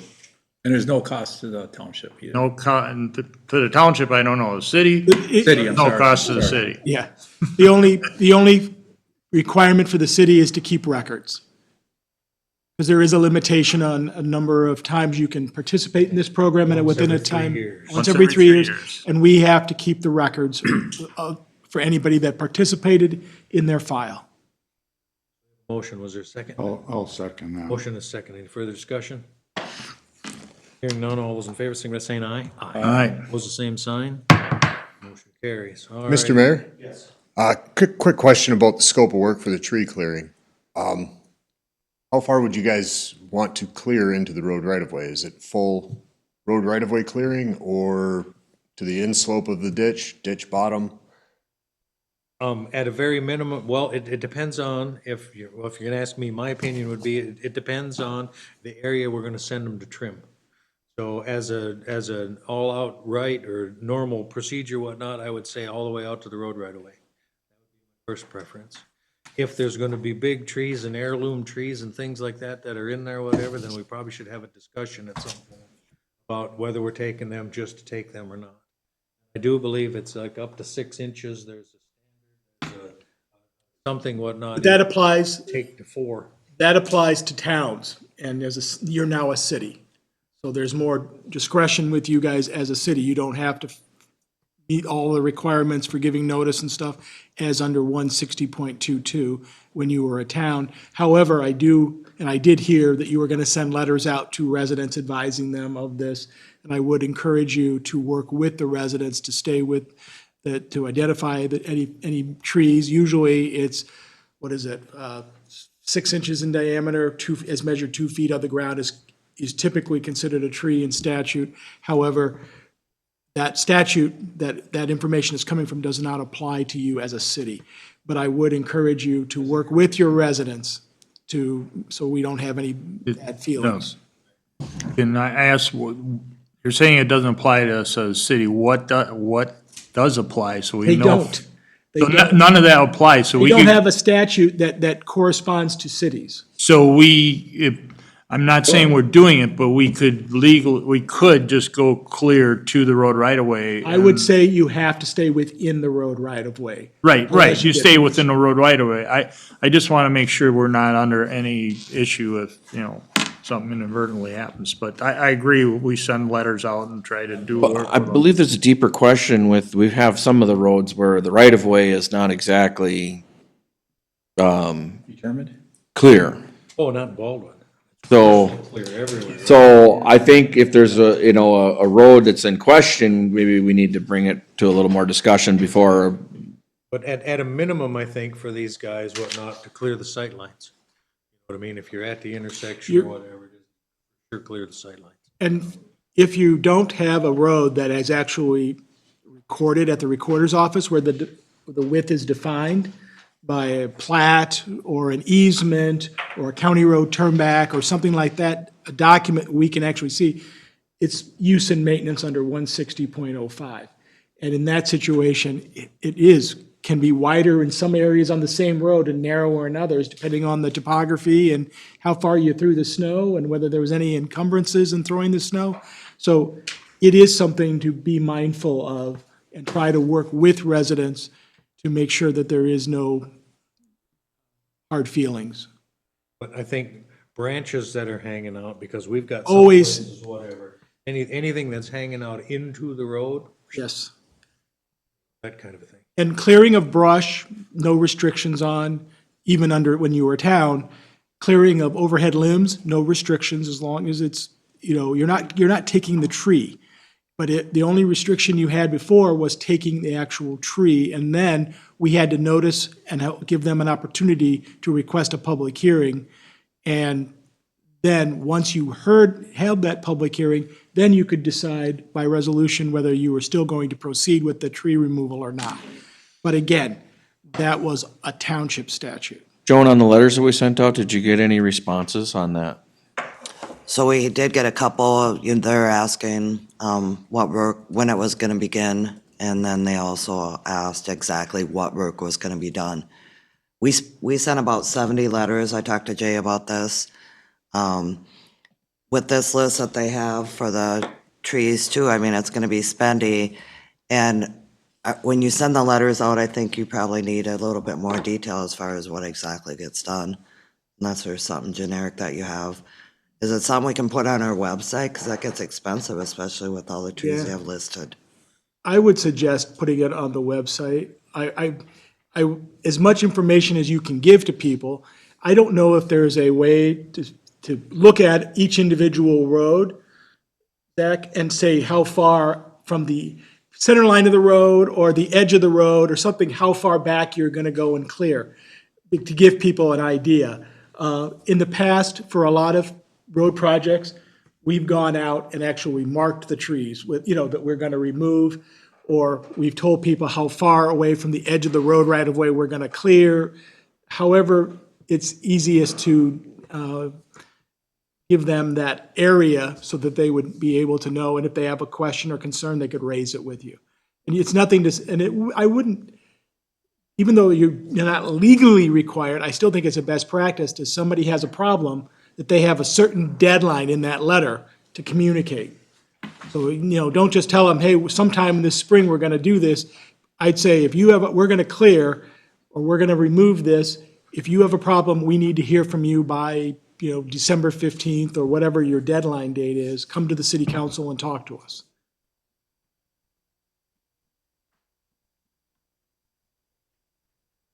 Answer your question, Zach? I think for the most part in these, are we talking about trees in the road right away, or are we talking about brush clearing and branches? I was deeming this more in line of overhanging brush, trees encroaching, leaning into the road with, it's a matter of time before it becomes a hazard or a problem for traffic. And for that, then we can just get right at that. That's You easy. get right at that even as a town. So we could probably suggest something of, to the bottom of the ditch valley or within a couple of feet of the far side of the outslope of the ditch, to call that our vertical line, and Yes. drive down the road and clear all of this overhanging brush. Copy. Got it. Excellent. And does that answer it for you, at least for now anyway? For now, it sure helps. Thank you. Okay, let's see here. Letter A. Letter A, no, You're welcome. letter A, discuss, approve, disapprove replacement items for speed humps. All right, this has been going on for years now. And I think we've got it down, through all the trials and tribulations. This was the speed hump that we had kind of over by Tom's place there. That failed miserably. They'll take it back and give us some stuff in replacement for that. Anyway, so if we look at this list, has everybody seen, you got this list in front of you? Yep.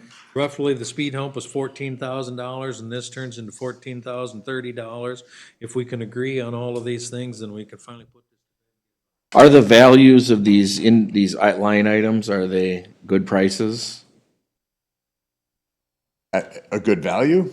Not Well, I'm saying if we went out and just bought these cones, what would we be paying a piece for them? $20 to $35.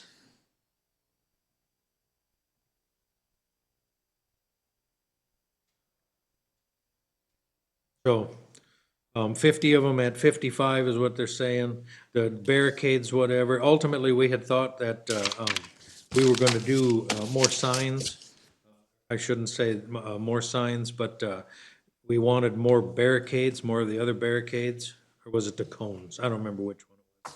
But at any rate, he couldn't order more for this particular thing. I think we all saw the emails. He was able to fulfill it with what he had in stock, but he couldn't order more to do this. Question on this, the sign, 2 line items for sign materials and stuff. Are we gonna utilize this? Are we gonna put it to use? We would, yeah. These are gonna be our normal signs. They're gonna come with the diamond green cladding on the back, and we would put street numbers on them. Would this be us communicating to Bokar of what those streets would be? Avenues, streets, Take all these industry. into our possession as his, or is he gonna letter them for us as we need them? I was under the understanding we're gonna Correct. And we have the capacity? Have we got that printer working? Where is that printer? Price for the That's, signs. that's moving forward, but yeah, Ed's helping with some of that as well. Ed? We could buy finished signs for $120 a sign, less than that for each sign, finished, ready to install. Well, and I don't even wanna go down the. Well, I understand this is an opportunity to recover some money, so if we take a loss, we're not taking as big a loss. I'm just saying that we're getting something here. This puts us behind us. This has been literally going on for years. Yeah, we've been doing this for what, 2-3 years, and we're talking 14,000. I get it, but we're not gonna bleed this guy dry to get anything more out of it. Let's get this done and we can stop discussing it every time. Whatever it's worth, the answer to your question is, yeah, can we go out? I don't know, I haven't checked. These are his prices and it's a direct swap. These are prices from his price book, whatever that means, and Well, I guess I'm illustrating that there's potentially, we're not really getting a $14,000 value, but, so let's just say his numbers are inflated and we're only getting a $10,000 value, but it's between that or getting nothing. or we could take the speed hump, whatever, put it in front of one of the garage doors so they go in. You know what I mean? We're not ever gonna use it, we're not gonna deploy it anywhere. At least we'll get some. Well, I'm just illustrating what you have in front of you. It's, So am I. we're getting something for it, but we're not getting dollar per dollar. Was the speed hump worth $14,000? That's what we paid for it, but no. No. It came apart after the third car went over. What are the wishes of the council? I'll make a motion to approve. I'll second and get it behind us, like Scott Any said. further discussion? Hearing none, all those in my favor signify by saying aye. Aye. Opposed, the same sign. Motion carries. Discuss, approve, disapprove IPAWS text my gov alerts. Mr. Case.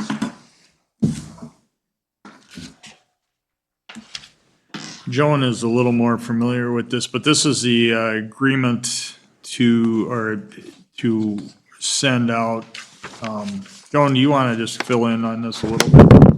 It's public alert and warning system, so if something happens, if you can see on the second page there, weather alerts, things like that can get put out on the text.my.gov. So, and you see the prices on the first page there. You know,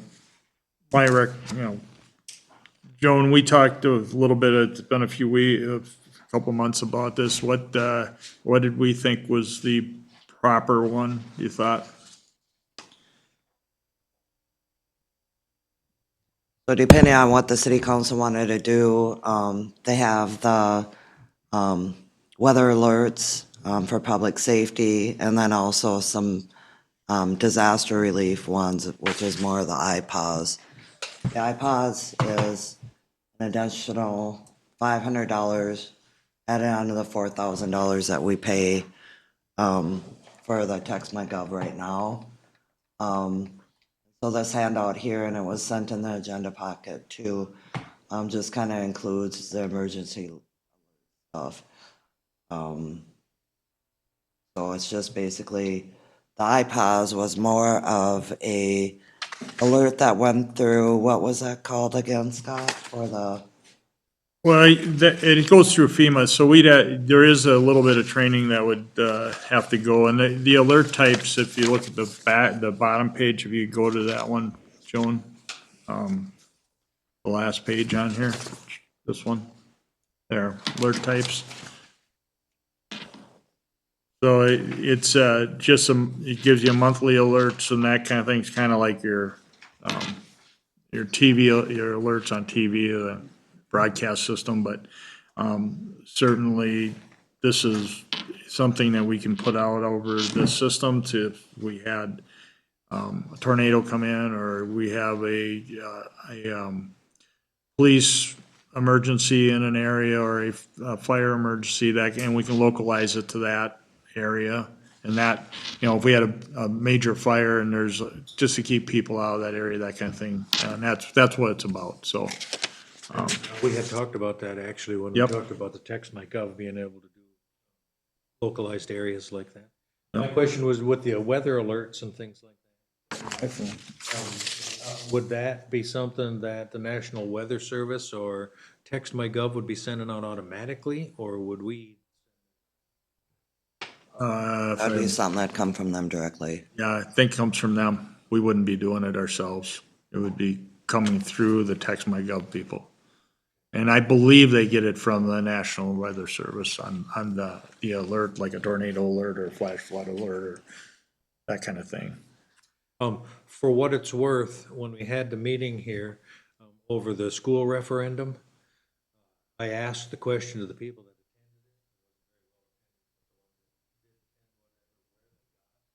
their information from, and the text.my.gov was one of them. Do we know how many people are signed up to this? We do have that information. I don't have it handy, but we do have that information. I can email it to you guys. You don't have a rough idea, like? It's been a while since we've looked at it, to be honest with you. Just table till next meeting until we have more information. There's not a time frame. No time frame. We do it when we want. It's just the information, this information is from the text.my.gov person. We met with her, a couple months ago, we had a deal. So certainly, we can wait and, get to it when we get to it. But I think if we want to just table it until the first meeting next month, under the, at that point, that would work. I'd like to look at it more, I didn't get a chance. So I'll make the motion to table till 12/1. Is that the next meeting? Right? Yes, I think that is a motion. Okay. 12-1 is truth and taxation. I don't know how. Okay, 12, the next one then? 12, Yeah, 12-1. How's that 12/18? truth and taxation meeting work with our regular meeting? How's that flow? It shouldn't take, Depending on how many. So is it set for established time when we hold that, kind of like we stop a regular meeting and go into this? No. Line item on the budget, on the agenda. Is that how it should be? Not its own separate meeting? That's what we were told it could be. Could be. So Otsego does? Several cities do it that way. Okay, thanks. it was not portrayed to us as it needed to be like. About 12. Well, it's a great opportunity to, you know, we don't have the annual meeting anymore, but it'd be a little bit more cordial and explain ourselves, where we are, how we got to where we got. So I hope we don't just glass over it and fly through it. Liz is gonna have a PowerPoint presentation and All right, cool. Brad Schumacher's $12.81.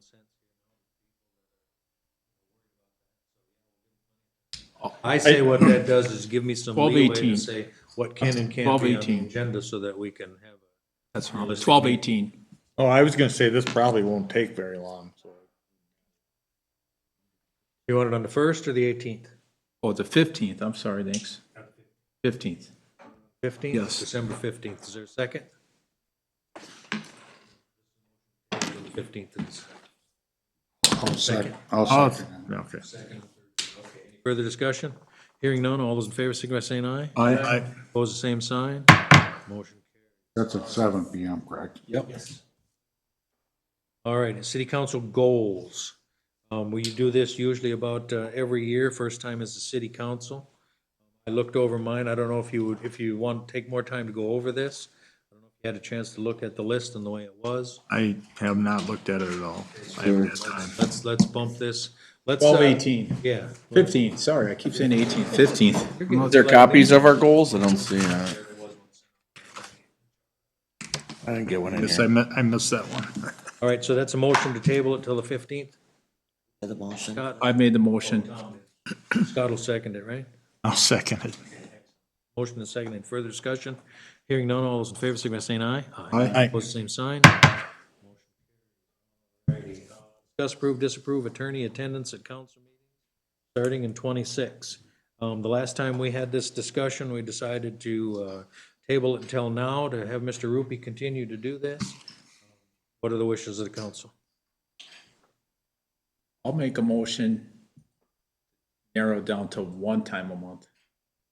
Up twice. On Wednesday. Which meeting? I think the most important meeting would probably be the second one with the roads stuff. That's what my guess. Second? I'll second that. Further discussion? I think it's been valuable having Bob here pretty much at all the meetings. You know what I mean? Because there's a lot of times, especially, you know, all those years as a township board, whatever, when you run into that, you know, where you just don't know, you know what I mean? We've been able to run it by legal, whatever, to have it there, like we would be able to run it by an engineer. Whether be able to run it by the planner, wait until. Mr. Mayor, I got a question. So I understand going to one meeting, now. So we have questions that pop up during a meeting. Those questions still would have to go to the attorney to be answered, so we're still paying him whether he's here at the meeting or not. Am I correct or not? An hourly rate for, whatever he needs to investigate into the subject. Yeah, so, Drive here and sit. right. How much does it cost to be at one meeting? 1,300. $1,300. And the hourly rate, is that $1,300, Bob? No, let's be clear, I charge for portal to portal, and I charge for my time. Yep. And so I have no problem, I hope I provide value, but, you know. Well, you guys certainly all do. do- I just want to, The question for you guys, yes, I do charge for my time. It's not a set amount, it's not a flat rate. It's not built in, hoping I get other projects or something Right. like that. This is the only thing I have is to sell is my time. And I do charge from the time I leave the office until the time. okay, so if it was $1,300 a meeting, it's $2,600 a month. So for 24 meetings a year. Trying to run that math. Numbers guy, what's that? I'll just go off my phone. So 24 meetings a year, so we're talking approximately 30-some thousand just for showing up to meetings. Correct. It'll be, I absolutely agree with the value. Absolutely understand if we could cut the price it'll by be half. 15.6. Huh? 15,600, because I figured if you have them here at one meeting. So that's for one meeting a year and, 1 meeting a month. Yeah, so if you reduce it, there's 12. There'll be some stuff that gets kicked on to that, but it certainly isn't the 30,000 number.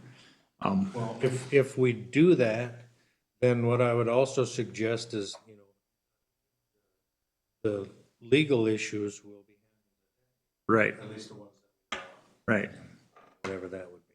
So whichever meeting is, I understand the roads one, but right now we've got more legal issues at the roads, on the roads one, just to make sure that if we need them to switch to the one meeting a month, doesn't necessarily always have to be the roads meeting, we can switch to the other one. Just, And I think if you need them to show up for additional meeting, if there's a hot topic Yep. or hot issue, I think, But let me be very clear on how this works with my family too. So if my wife she has to schedule it. It's Well, first come, first served.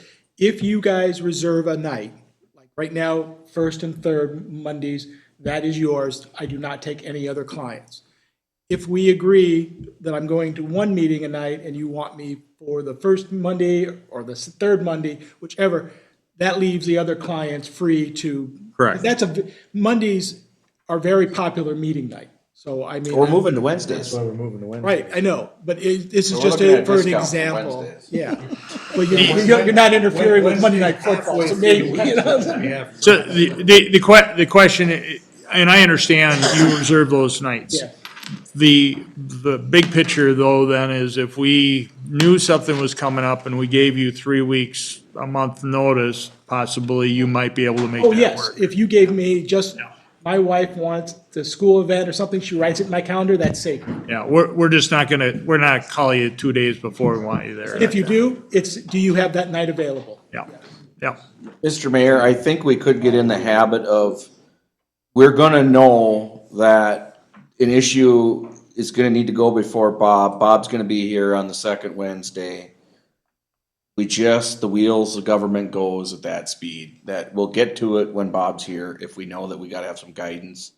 So if something needs to move from the first meeting to the second meeting's agenda that doesn't fit in the normal Wednesday scheme, but Bob's gonna be there, then that's when we do it. Or if it's simple to be put into the other meeting because he can resolution or an encroachment agreement Right. or something. That could be brought back to the quote, other meeting if without his being here. Well, and when we had them coming to every meeting, it was when we were fresh as a new city. We had a lot of ordinances we had to get caught up on. You had a lot of things to bring to us in the first 6 months. We were going through changing, and you were there nice to explain it. I think we can still utilize you in that same fashion, but we're just gonna try it for one meeting a month and see how that goes. I'm fine with it, it's whatever you. I love the Wednesday discount, so I'm already I looking would forward to it. suggest, when you're choosing which night you'd like me to be at, it'd probably be better to be at one where Dan and Sam are also, because they're coming to one Right. meeting a month. What meeting could we all handle, all the different topics that we all coordinate on? That would be, I think, a better- Keep it at the second meeting and then, have legal issues involved in that one, so. So would you take that as not necessarily a friendly, but at least clarification, whatever, that it would be at the second meeting? of the month? And does that start this year? So I'm looking at Obviously, let's December. start that in oh, in January, the board made a motion, I believe last time it was made in June to extend it for 6 months. The board or the council. Council, sorry. Council can always change, and I'm willing to abide by whatever your decision is. But if you want that to start in the beginning of next Starting in year, 2026. Yes, That is With the new Wednesday. yes. second Wednesday, right? second Wednesday. But Wait, wouldn't it be the third Wednesday, Third Wednesday. Third Wednesday. yeah, third I'm the Wednesday. only guy who shows up. It was like second Wednesday, why was Well, it? it'd be half price then, Bob, because Yeah. we wouldn't have known you were here. Well, your time would be cut down a little short, Absolutely. portal to portal. Yeah, you wouldn't have all the hours of the meeting. Okay, motion and a second. Any further discussion? Hearing none, all those in favor, signify by saying aye. Aye. Opposed, the same sign. Motion carries. All righty, letter E, discuss, approve, disapprove, resolution 2534, Meadows of Baldwin final plat. Mr. Mayor, I gotta ask, why is this in new business and not earlier in the agenda where we deal with plat stuff in a normal meeting discussing plat stuff? Probably because I didn't catch it to move it up there and do that. We should catch that next time. And we have somebody in the audience here that's been sitting through our whole entire meeting here. All right, Mr. Lick. Thank you, Mayor. So Meadows of Baldwin LLC received preliminary plat approval in September to subdivide approximately 60 acres southwest of 305th Avenue and 136th Street. They're proposing 17 single-family lots to be created through this plat. So now they're applying for final plat approval, which establishes the documents for recording the actual subdivision, involves approval of the final construction plans by the city engineer, and then they need to execute a development contract for completion of the public improvements, which would include extension of 138th Street as well as a turn lane on 305th Avenue. The developer previously entered into a grading agreement to begin site work. The city engineer determined today that some of the work that has occurred kind of went beyond the scope of that grading agreement into what should be covered by the development contract. Recognizing the season that we are in, it's important to get this project approved, the documents completed, construction plans approved, and all the fees and securities collected so that they can button this up before the snow really flies more than is scheduled for tomorrow. So the point at which we're at is the final plat is in good form to be recorded.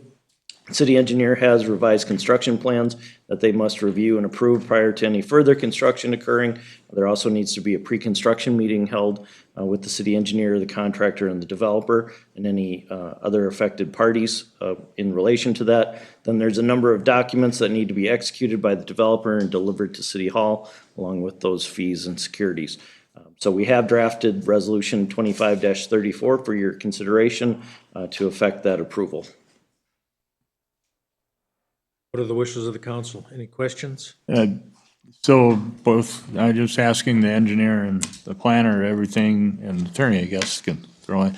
Are you good with everything in the resolution? No concerns, no I will issues? say that I want the resolution, at least the approval of the developers agreement, to be contingent on the review of the attorney, the planner, and the engineer. The reason being is that the plans were just recently reviewed. The plans have, my understanding from seeing emails go back and forth, is that the developer is okay with most of the comments that Hawkinson Anderson made to those plans that they just recently reviewed, but they have not come up with final plans that I can incorporate into the developer's agreement. I left a placeholder for that. Okay. So I would like to see you, if you were to approve this, approve the developer's agreement contingent on review of the attorney, the engineer, and the planner. Because if there's anything that goes back and forth, I don't want to delay and have to bring it back. Okay, Mayor, that is included in the resolution. okay. That, I just wanted to make sure that we're, I'll make a motion to approve. They're covered. Just a couple things from engineering standpoint. We did receive, so we sent out our review comments on Friday, and we have already received plans, comments. So again, our office will probably hopefully be able to get this week. However, something more important that was discovered today, as Dan mentioned briefly, is some of the work that's been conducted outside of the grading agreement. For basically, removal of city streets have already been occurring, which pretty much out of the scope of a grading agreement. With that, that's kind of on the south half of 138th Street. So there's now a resident, or an existing resident's driveway has been affected by this, and they're currently driving on subgrade sand. That's a different issue. Up on the north side, we have a safety concern with the drop off. That's 305th, right? 305th where it connects you up. And then the third one that we noticed is that culverts have been installed, and that was per preliminary construction plans, which we did not final construction plans. We're still reviewing within our match. so with the resolution and the review by the three parties, will that get covered in that? The one thing we wanted to bring up with time of year, we probably can't pave, but from comments from the developer to our initial email today, they still are confident they can get gravel in. Okay. So we would, I mean, the best this can probably get is gravel on it, and it would have to be gravel over the winter. I don't think it could get paved. Here, if council is okay with that being gravel, I don't think any amendments need to happen to the agreement, or not the agree, sorry, the developer's agreement. Council not okay with that for some reason, and again, I don't know what other solutions there would be, given at the time of year, but Well, from a public safety standpoint, this one right here is literally the most critical one to get shored up. And it would be awful nice to have asphalt on that because we're ultimately going to scrape most of the class 5 that could get built up there. Obviously, we don't have to take into account anything in development or going into actually quote plowing the turn lane, if you will. I can see that that would be.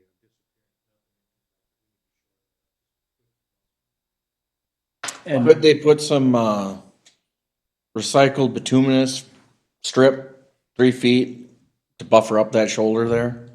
And then remove that before, again, that would probably be the best temporary fix. Get us through the winter, and then once next season hits, they continue their construction. well, I'll make a motion to approve resolution, 25-34 for the final plat. With the, what Bob asked for, the contingent upon the developer's And agreement. is it also contingent on the plans being modified to have that, what was that called, the Bituminous. bituminous? Oh, the recycle, Recycled 3 bituminous? feet of, buffering on the shoulder for that turn lane.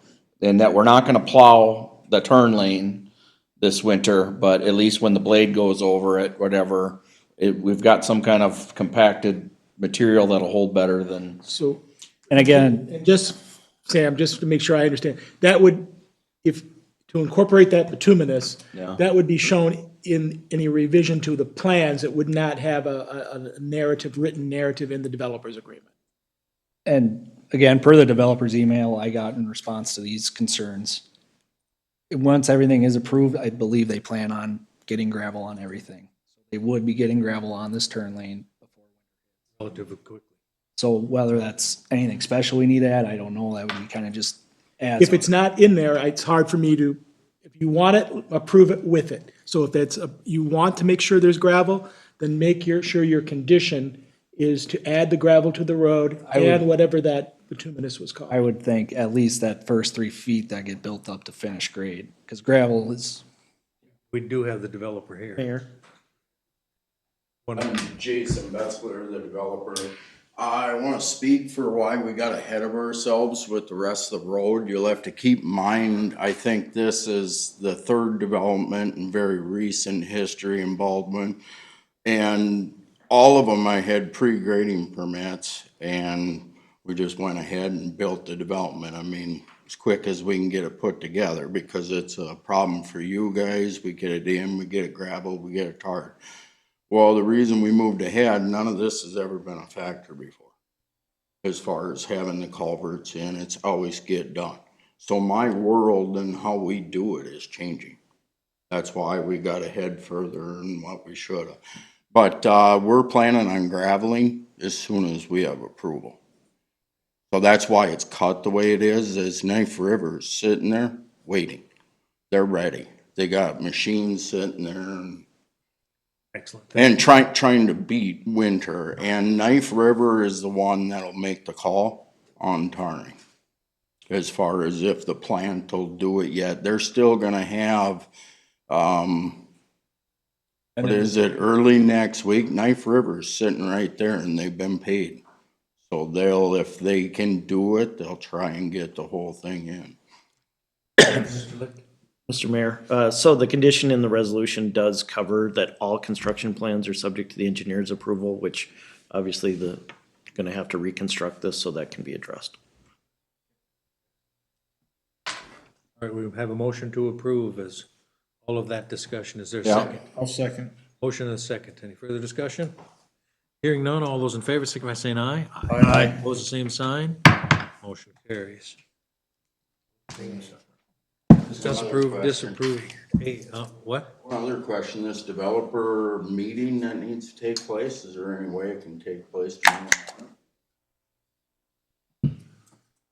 We would have to have, I'm fighting frost, it's gonna freeze up, we've been dealing, well, the reason my changes didn't get made on the plan is, it's nobody's fault, but I hire an engineer to represent me, I pay them a lot of money, it's Bogart Peterson, you guys all know them. They don't drop the ball.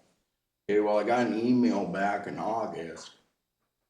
I never paid attention, it was never sent to my engineer. He wasn't even CC'd in it. I got an email today concerning this. My engineer is not involved. I pay him to represent me for civil engineer, just like you're paying Sam. And that's why the delay in my plans being email. My engineer is not an email chain for the changes with the township. Otherwise, I think you know, Bogart, everything.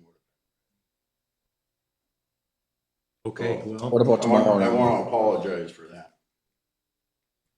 again, we really need to get our final plans approved soon as readily available. So maybe Wednesday, if everything takes place and everything gets. Yeah, I mean, we're still waiting on some paperwork yet too, right? Again, ultimately, I think until the developer agreement is fulfilled. They have to go to Bob then for approval So before? don't. So what I need is what you need to do is finalize your plans with the engineer. Once the engineer sends me an email and says, this is the approved plans, I take that information and I put it in the developer's agreement in the placeholder that I left for it. And then I send an email out to Joan saying, and everyone here, Sam and Dan, saying, this is now ready to be in final and ready to be signed. That tells Joan to go and coordinate with the mayor to come in and sign it. You need to sign it, and then you can have your meetings. Last development I did, why was I able to gravel the right away? That's the Oaks of Battle Brook, just down on County Road 9. I mean, we did it right in a matter of days. I'm only gonna go off course just a little bit here. I don't know if. Mr. Mayor, Lincoln- that probably shouldn't have happened under the same development agreement. You know, if it was the same grading agreement, same development contract, you can't be building streets without the approved plans and the city engineer inspecting that. The grading agreement says you can grade per this grading plan. And you have to stay within the approved plans. And you have a history of being a little ahead of yourself, and that's something we're gonna have to work on for future projects you do in the Hey, city. just so we know, I've been doing this in the area for 30-some years. And this is all new. So it's the changes that are being made all of a sudden. I mean, I can go to Sherburne County and do it, and I'm not being scrutinized like this. It's the changes being made in Baldwin. It's Well, becoming the city. You come in with a preliminary plat, and we approved a preliminary plat. The preliminary plat does not mean go in, start grading, start putting in roads and start doing all that, hang on. And then we worked with you on this particular one to actually usurp the final plat and saying, yes, we signed a grading agreement that was above and beyond the developer's contract and those kind of things at this point in time, so you could get in there and grade. And then you decided not only the topography and some of the drainage, but you decided to dig right in and do the whole road, which never happens, at least what we do, until the final plat. See, we had no idea that, cause I just did it down there, no more than. So, okay, 2 let's years ago. chalk that up to the fact that we learned something. We learned, yeah, and that's why I'm apologizing. Forward, yep, no, moving forward, we need to do it this way. So I think Sam's willing to work with you in any way we can, but certain steps have to be made. So the sooner you can get your finalized plans to Sam for him to review, the sooner Knife River can get out there and put the gravel in. And I don't know what that is. I don't know that it could be said we could do it tomorrow, because a lot of pieces have to move and get put. Have all of your stuff ready, and Sam has the availability in the morning, whatever, to. Again, we really need to get final plans figured out. So, and so suffice it to say then, check me if I'm wrong, we don't necessarily have the final plans. Which they have, this, as of today, they did send revisions per Friday. Work that out. All right, we have a motion and a second to approve. Any further discussion? Hearing none, all those in favor, signify by saying aye. Aye. Opposed, the same sign. Motion carries. Okay. All right, discuss, approve, disapprove the AED machine, Mr. Case. So, just the public safety issue, I brought this up, and I get, stuff, occasionally. We do not have an AED here present in this facility. And if you go around in public facilities, there's usually AED on the wall. This is just an example. They rent out one for $1 a day. They put it on they put it in the cabinet. I'm just example if the city council wants to move forward with something like that, to have on hand here in case, I know we have them next door, but there may not be anybody there, that kind of thing. And then everybody knows there's one here in case, Do you have a price? $1 a day. That's the price? Yeah. Okay, I make a We're motion. renting it. We're not buying it. We're renting it. I'll make a motion to approve. Can you make a motion for me to approve researching it? Cause I don't wanna say that we're gonna buy that one. I do wanna do some more research. I just wanted to see if this. I'll make a motion to approve the chief to, source a AED machine, and that we will move forward with purchasing one after he finds the best deal for us. I'll second it. Motion and second. Any further discussion? Hearing none, all those in favor, signify by saying aye. Aye. Sign for opposed. Motion carries. All right, letter G. Discuss, approve, disapprove Public Works Director and a job description. That is me. This, something was brought to my attention. The city of Ramsey they do no longer not have that, but they had at one time a Public Works / fire chief position. Same person, one position, Public Works / fire chief. Here is the job description from Ramsey for that position. Basically, this would be somebody who would, because we know Scott's going to retire here at some point in time. We know that we're going to have Public Works that we're going to want to make some changes with here. And this person ultimately would be here. I have this on here to show you this. I don't know, because we got this from the city of Ramsey. They don't do it anymore. The one thing that they did that has dual roles, directing the activities of the fire department and the Public Works Department. Now, the way they did it and the way they rolled into this was the portion of time allocated for each role is expected to change, with Public Works responsibilities decreasing and fire department responsibilities increasing in the following proportions. They did this in 98 through 2000, and it went from 30% fire to 70% Public Works, up to the year of 2000 where it was a 50-50 job. I think this would be perfect. This would be absolutely exactly what we're talking about here, whatnot for Baldwin, right? Because we don't necessarily have all the work that's necessarily for a full-time fire chief. Check me if I'm wrong, Mr. Case, but. No, you do not. But we also need, and whoever is going to be leading the fire department, somebody that's up to speed in all of the fire cases and training and those kind of things, whatever. And then that person would also be quite possible, very good, let's see here. So fire chief has overall responsibility for the conduct and performance of all personnel in the fire department, the development, implementation, and enforcement of policies and procedures to deliver fire suppression and prevention services, short and long-term planning, okay, to ensure that the level of service provided meets the expectations of the city council, city staff, and the community. The Public Works Director, part of this, has overall responsibility for the conduct and performance of all personnel in the Public Works Department, the development, implementation, and enforcement of policies and procedures, coordination of activities and resources in constructing, inspecting, and maintaining public infrastructure, consists with council policy and the federal and state regulations, short and long-term planning to ensure that the level of service provided meets the expectations of the city council, city staff, and community. That is like perfect. Yes, Mr. Rush. So if I may, on this one, that policy was 27 years ago, so Yep. my stand on this, and I think we discussed this the last meeting, is I think I'm not in favor of hiring a public works director. I think things stand as the way they are, where we have somebody in that capacity right now, and work with the road contact number one. I'm two. We'll continue the relationship we have with Hawkes and Anderson, where they will work with Zach. Al is number one now, I'm number two, and bring things in-house to save money. And then if we go out to bid for like crack sealing, micro surfacing, if we want to hire Hawkes and Anderson Services to manage that project from start to finish, that will be a city council decision.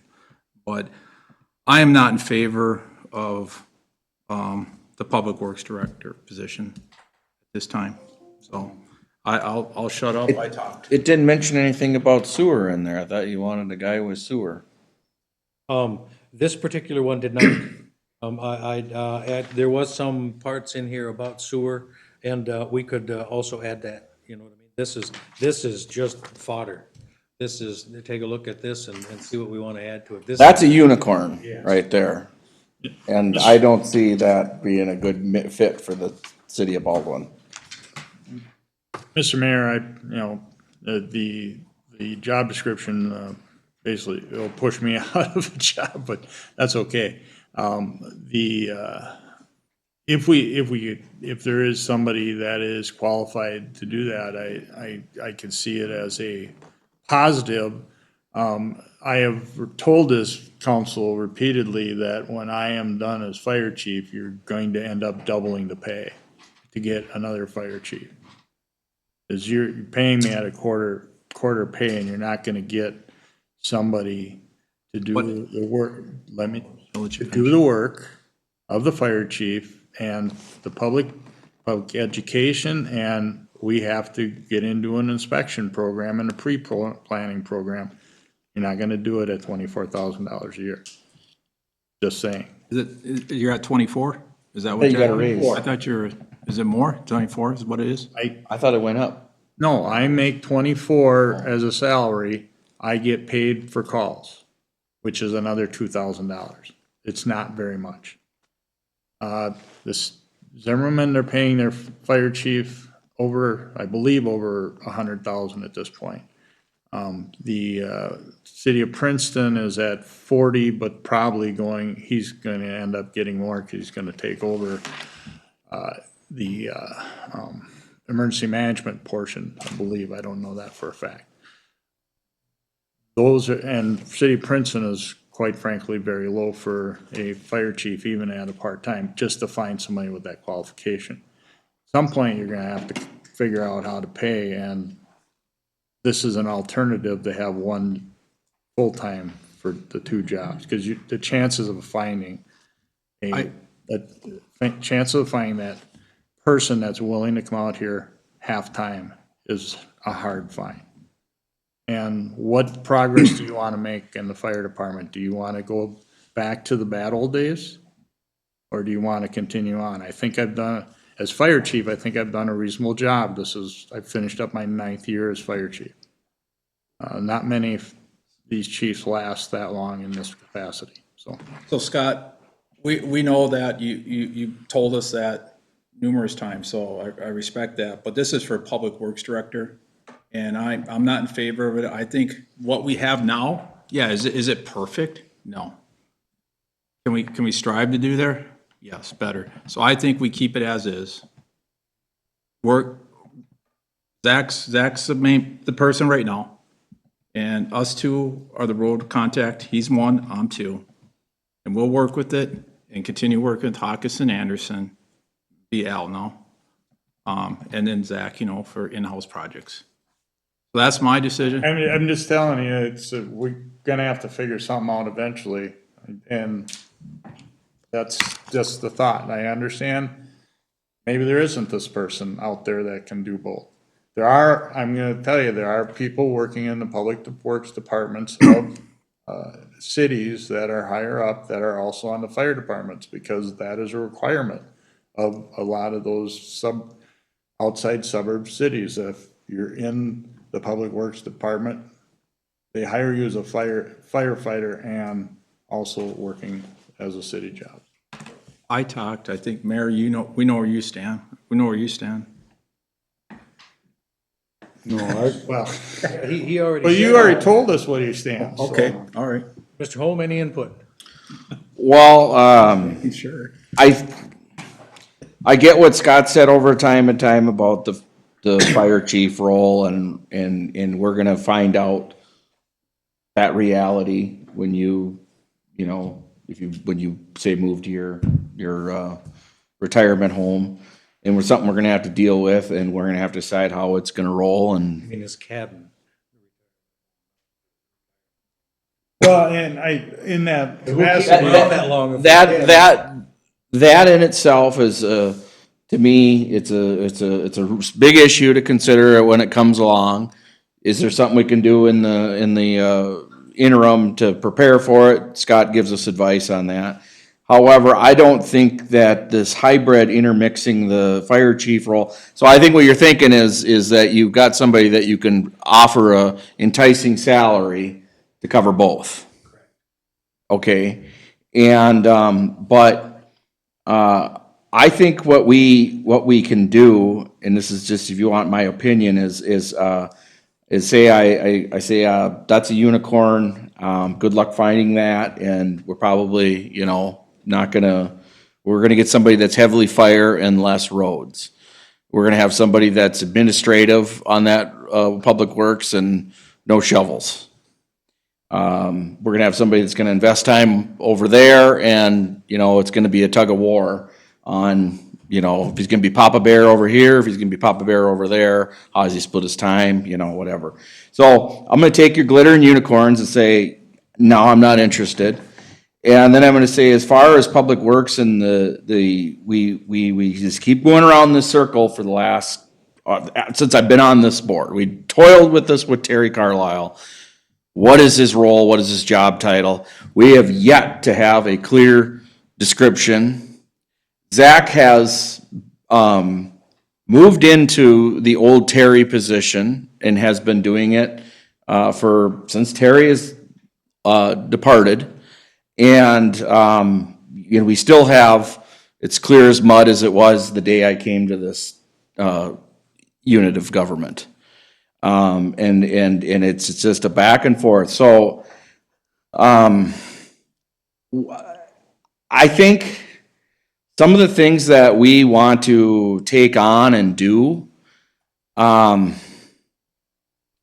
you have on here a municipal liquor store on the agenda coming up, a feasibility study, which a study leads to a question and answer, answering questions, and then could lead to planning and implementation. Well, in my opinion, the day we're gonna have a municipal liquor store, we're probably gonna need a city administrator.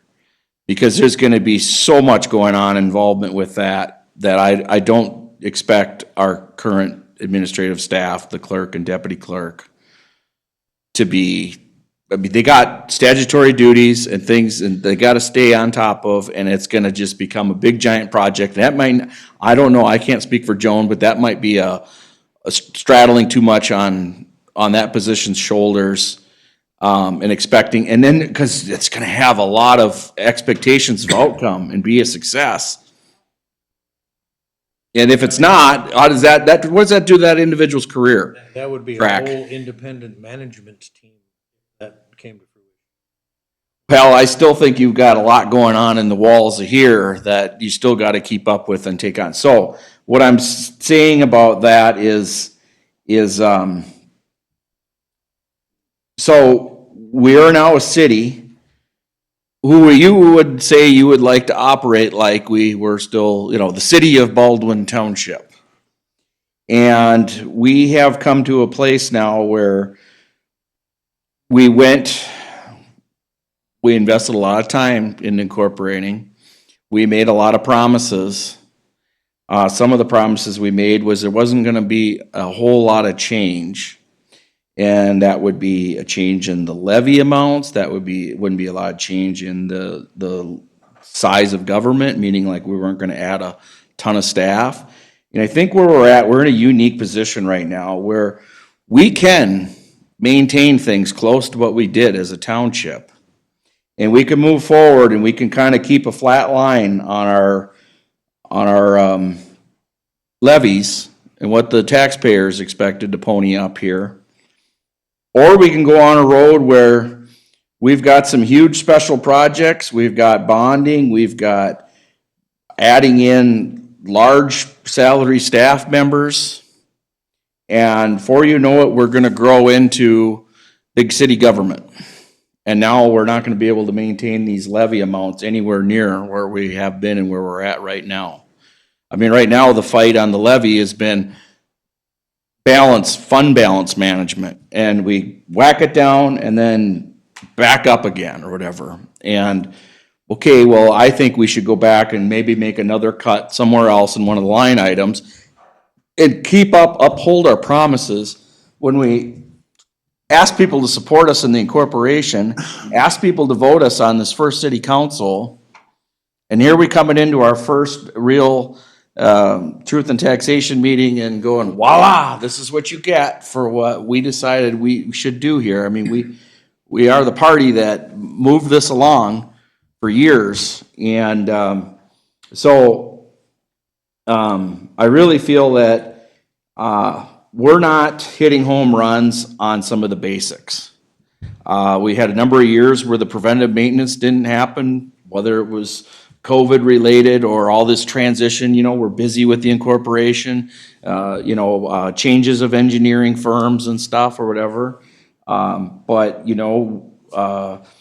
we've faced some challenges. We faced challenge with vendor relations, whether our engineering firm or a vendor who was doing a project for us, but we learn from these things. We learn how what we're gonna do in our relationships or how we're going to, bid these projects, not make them so big and split it up into different parts and then control how the bidding process goes instead of getting ourselves stuck into a sealed bid situation like we did. Well, I think, I don't think that we're at a place where, we're gonna get the, khaki pants, polo shirt, guy who doesn't hold a shovel in the maintenance department running it. I don't think we have I just don't think we're there yet. I think that we're gonna come to a place that if we do some big changes and if we go down the road of a municipal liquor store, and the more you're demanding on the clerk and deputy clerk, we're gonna get to a place where now you're looking at, you probably need an administrator, and then there's some truth to what Scott says, that if you wanna manage this fire department in a certain way and you wanna attract the leadership and talent that's gonna put the hours in to keep it going, that you're not gonna get it for a quarter of the salary.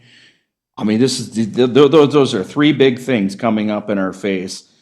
And going forward with them, it's really gonna change where things are going. Well, I think right now, I think we should be more focused on, one, better batting average on our road projects, getting things done. And I also think that this is the opportunity to continue our planning. We did a moratorium on the commercial area. What's the outcome on that? That should have expired by now. No? Expires in April. Okay, in April. We did it last spring. I couldn't remember how far back we did it. But we need to get that figured out because we're gonna have, we got one shot at that. So we gotta get it right. And, we've talked about that program with the U of M, with doing, with the Mike Greco had talked about at the previous meetings. What was the name of that? I can't think of that off the top of my head what it was. But come up this spring, put in for that helps the local units of government with planning and stuff, as far as making shovel ready for bonding things and stuff like that. State aid, okay?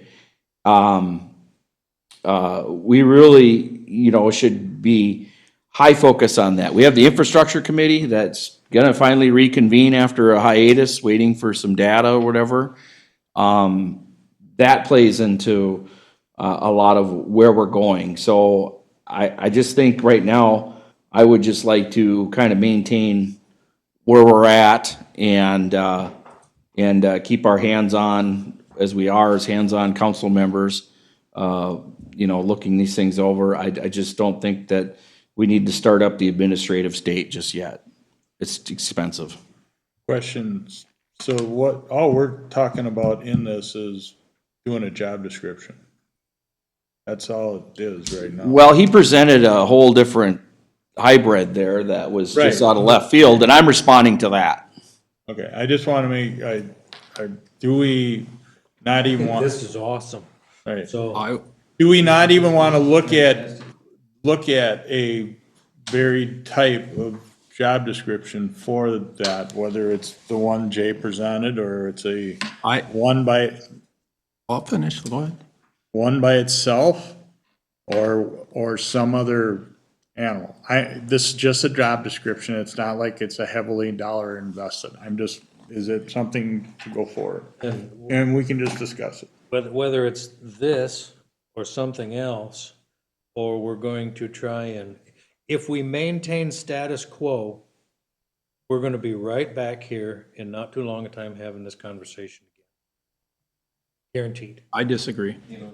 Because it's not working. It's not working the way it is. I mean, I've said it 100 times, we have 36 square miles of maintenance that we need to do. We have 2 guys doing it.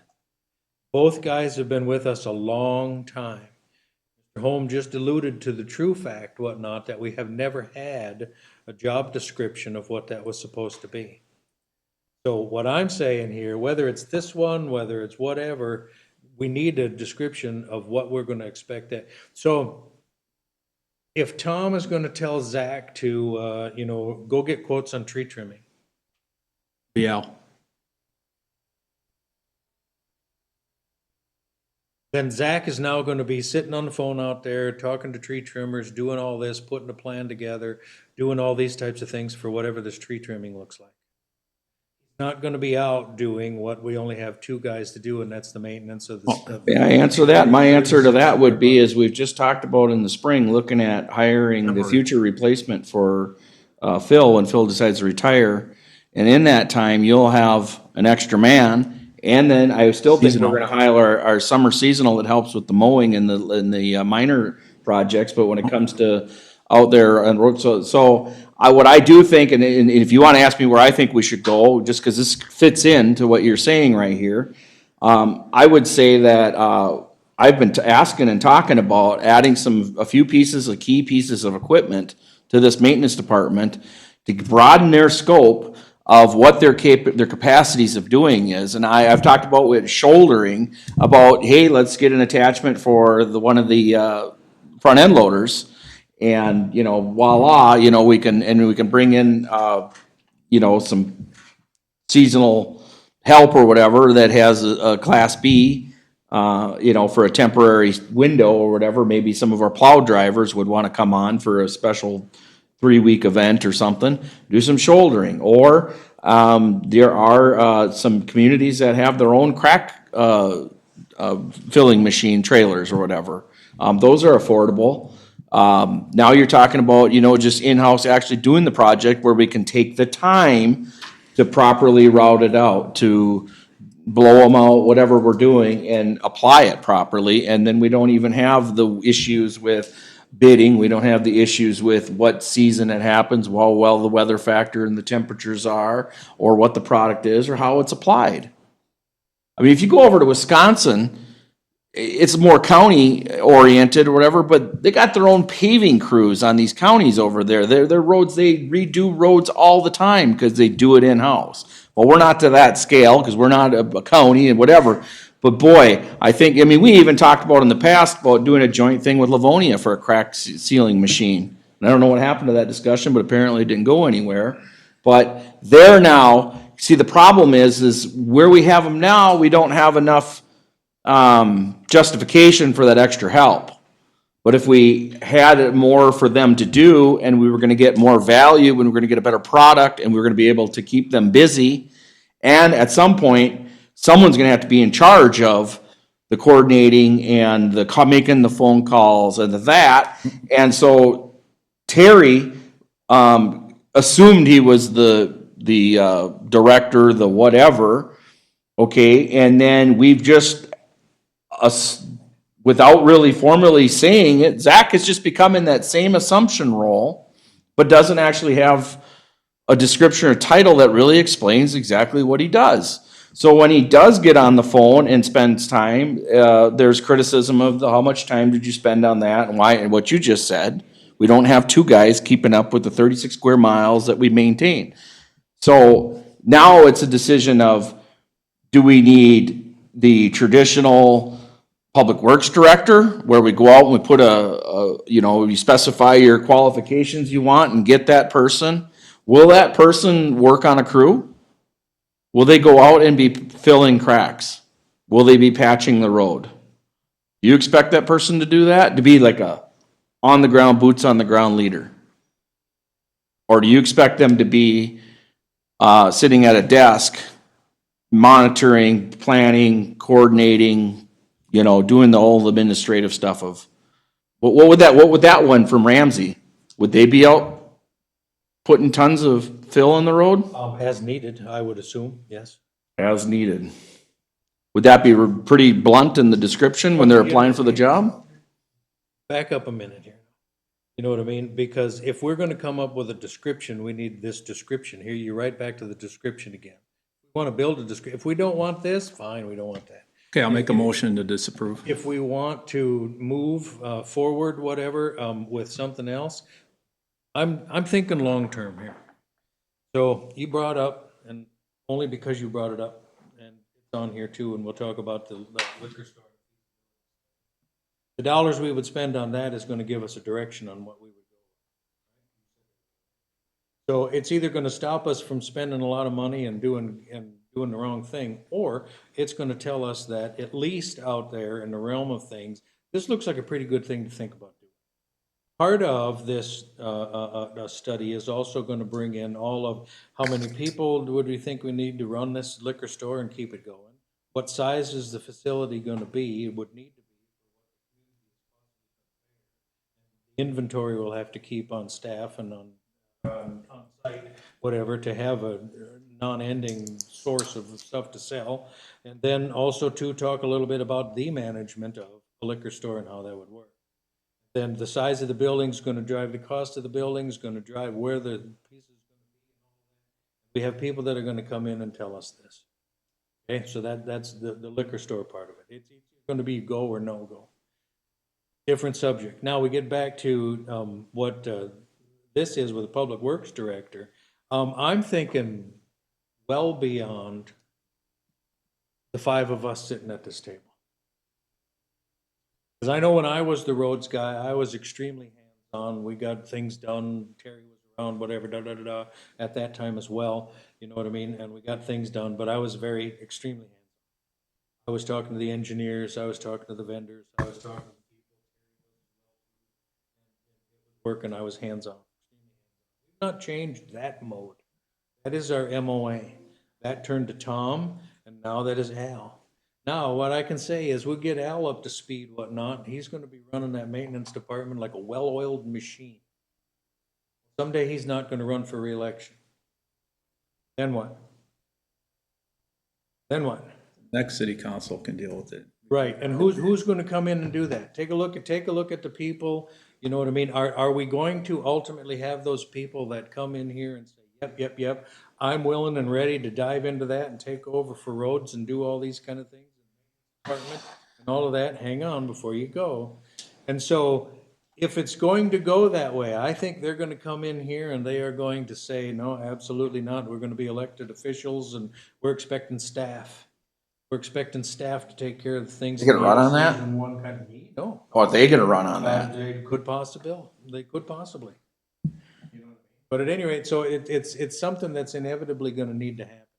And as the mayor right now here, and to quote what the people who believe are the management, I can tell you, I see a lot of inefficiencies going on. And things need to be changed, we need to be looking.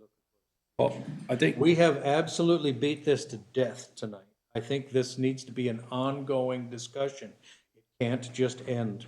One thing that needs to come out of this, if we're gonna put anybody, I don't even care who that person is, I know you made I'm getting to it. But I also, thank you very much, have the opportunity to speak as well. I'm just gonna say that moving forward without that kind of direction, moving forward with no particular, moving forward with a position that has to be adopted by the next council member who's elected in order for something as vast as Public Works needs to be, just doesn't make sense to me. Right? We're gonna need somebody that is taking care of that, somebody whose job description is to take care of that. Hence why I believe this was a great start here and a great opportunity. First of all, we have a track record of a city that did it. It worked for them for a while. They don't do it anymore. They're not doing it anymore. They grew. They had to make different decisions. Right now, this person would, this position like this, in my opinion, would work great because it would be doing the things that maybe are not necessarily shovel things like you're talking about, going out there, but they're the ones that are gonna be dealing with the vendors and dealing with the contractors and putting the plans together and putting the budgets together. We haven't even talked about budgets yet. So at any rate, and those are the kind of things that need to happen. Those are the things that need to happen consistently, and those are the things that need to happen to move this city forward and into the future. And with that, yes, I would really, really like to be as the first council, the first mayor, the first group sitting here as the conductors of this city, to be the ones who at least have had discussions or whatever and have started to put a plan like that together and have some input and direction on what that looks like moving forward. Because by having that plan in place, by the time we left, these positions, whatever here, is gonna go a long ways to what it's gonna look like in the future. That doesn't sound like the city of Baldwin Township to me. A person who's in charge of Public Works and the fire department, I think that's good management. Whether we'd have stayed in township or not, I would have still pushed for this very same thing. So anyway, because that's the future. So that's it. We have a motion on the table because to disapprove a combined fire chief and Public Works director. So as a combined position. Is there a second for that motion? Second that. No motion. Is there any further discussion? Gentlemen, you're shooting the city in the foot. Absolutely shooting the city. I disagree with the assessment that you're shooting the city in the foot because what you just said about we're the first city council and we're gonna do this and you'd like to see us do that so that when we go, this is already, well, as the first city councilman, I would like to set the precedent of we're going to walk into these things, not run. We're going to do some serious planning in the next year and a half and figure out where we're going. And some things need to be timed out, and I'll tell you when I think that a good time is, in my opinion, to do things and vote accordingly. But I think we have an opportunity here right now to walk slowly, steadily, figure these things out, and keep our costs down for a while. Sounds like kicking the can down the road to me. Mr. Well, I did you do say made a statement there? I did. I said we should kick the can of incorporation down the road when we were having stiff conversations with Mark Karnowski. And I said, can we stay? And this is what I said years ago. I said, can we maintain as a township? Sure. But someday that incorporation window will close and we'll have to. But I see, because the construction, the pressure of building dropped, Princeton wasn't gonna grow, they didn't have anything. I'm like, oh, we got a little window here from 2010 to 20 where not a lot's happening, and that got extended by COVID, that not a lot happened. And the window's gonna close, right? Well, now I'm telling you here, that same kick the can comment I made years ago, we can kick the can on growing this government. We can maintain a little bit of what we're doing, do it better. And to me, the real issue here is the role that Terry did and the role that Zach has done has yet to be defined, yet they are in practice doing the things Their job description is just vague, and there seems to be a discrepancy within the Expenditure council limits. of what his role is, what he should be doing. And so I'm just figuring that we're gonna hire somebody for $80,000 to $100,000 to micromanage him after. So we're just gonna get a manager of micromanagement. Can't do shouldering with two shovels. Mr. either. Case.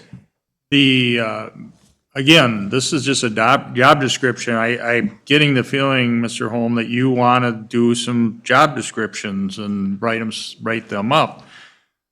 If that's something you would like to do, I think the council would be all for if you want to do a detailed job description for everybody. I'm just saying that this is just a job description. It sounds like we're deciding tonight to hire this. No, we're deciding to do a job description, folks. I believe the motion on the you're getting- table is to get rid of the one he brought in, is all it is. That's it, and that's what the discussion's about, is just a job description, but that certainly didn't sound like a discussion about the job description. It sounded like a discussion about the job. Just about the job description. Whether the city council wants to do however they want to do it, I think everybody needs to understand. It sounds like you have a lot of ideas for public works. Tom has always said he's too busy. Maybe you should be number two. I'm just like, this, we're getting way too deep into an issue. If you don't like it, fine, we'll figure something else out, but we need a job description. Okay, well, Go ahead, I'm sorry. thank you, Tom. This idea you have here, my crystal ball is, this is a gateway to 2 full-time positions. When we decide that it's too much, and now it's like, well, we've had a full-time chief and he's been getting paid X, and he was doing this and he was doing that, but now it's too much, we need to just split it. We need to have we need to have them both, so now, instead of, it's combined into one, it's going to, into precedent of now we got 2 full-time roles there or whatever. And I think with the way we've been doing things, yes, we do need to put more clarity in the description of what Zach's role is. And then I would say that Mr. Good's service to the Baldwin for all these years and what he's capable of doing, I think that with a little expansion of his duties and a little more room to do some of the management stuff that we'd want a director or a leader or whatever to do back there. And if we had extra staff so that the, the actual on-the-ground maintenance daily is got, 2 bodies on it, because it's hard to send somebody out on one, you can't send one guy out to do crack filling. Safety, everything, whatever. But there'll be days where he ain't got any phone calls to make. He doesn't have anything to do. But what I'm saying is with this description, I think we can get what we need done around here for far less in wages. I would agree, and then also give him he already has job duties on, when we go over, we approve everything of our liaison roles, there are job duties in there he does. And as a roads guy, previously, I gave him projects to do, to run, to manage the day-to-day operations. So he's already filling this, in my opinion, this role. He's been here 8+ years. Is that perfect? No.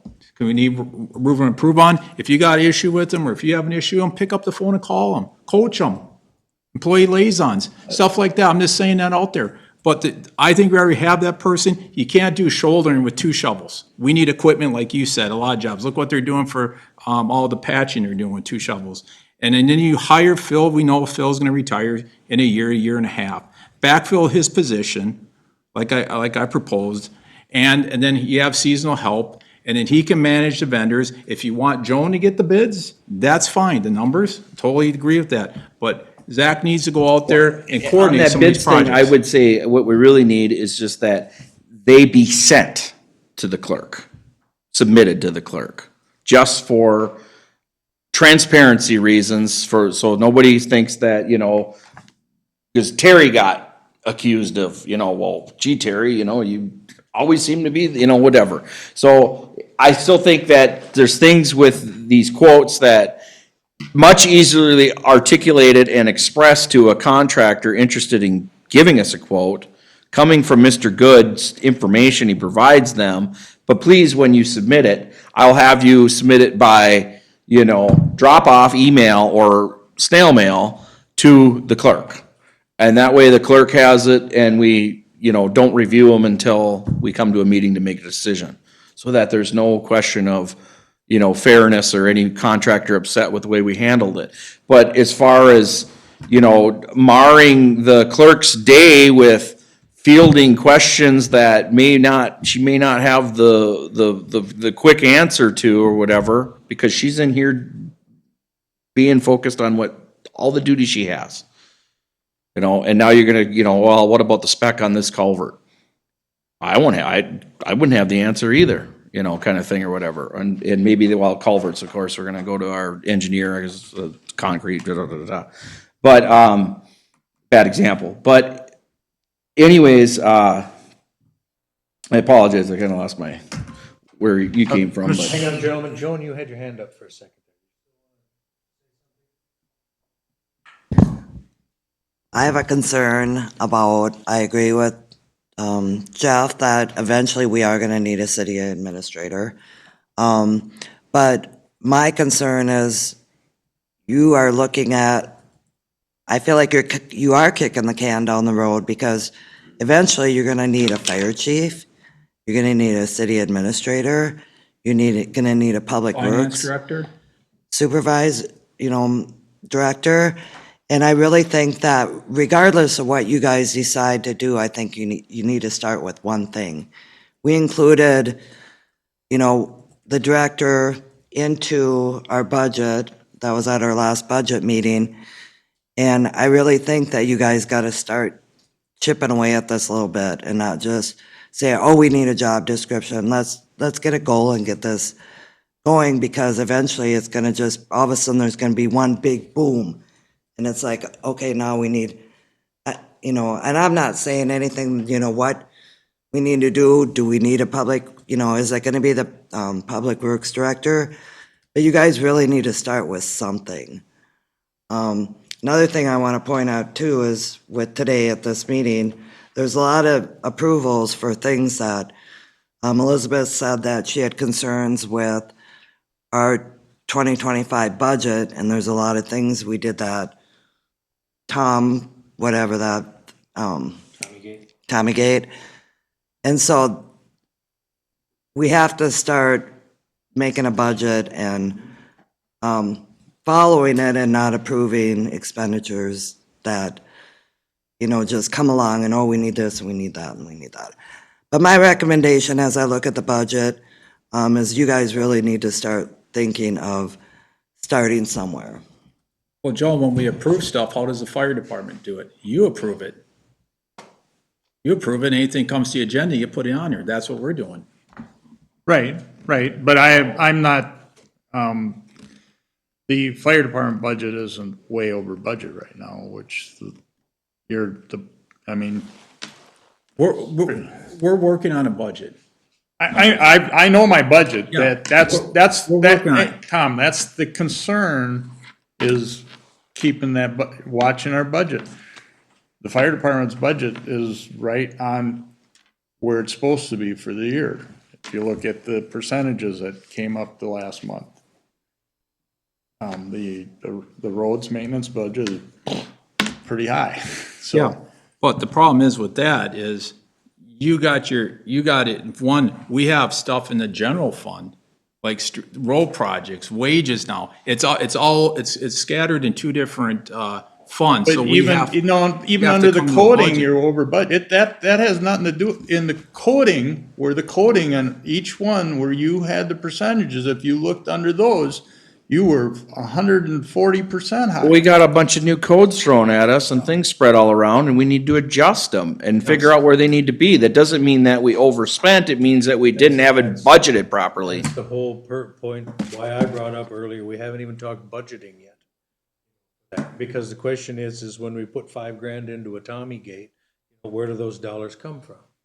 So, I mean, as the roads guys and dealing in with the equipment budget and things like that, I know that we can ask for, if Mr. Case, as the fire chief, comes and says, we want to buy this, we can say, is it in your budget? He can say yes, right? Because he knows that. We don't necessarily have anybody that's absolutely looking at that. So, but we will get there. Gentlemen, it is now 9:30. We have beat this to death. We have a motion on the table to squash the position, the combined position. It does not squash, I don't think, and check me if I'm wrong, but it is not going to squash the Public Works Director job description, because we're going to need to have that. Whether Zach does the job, whether we hire somebody to do the job, that job, whatever that job is, needs to have definition. I think, Mr. Holm, that's what you were talking about. We need to put definition to that job. Yeah, I know. I think that the person we currently have in there is, to me, I look as a hybrid that is going to have a large percentage of time on the ground doing maintenance. And I don't think that you're going to attract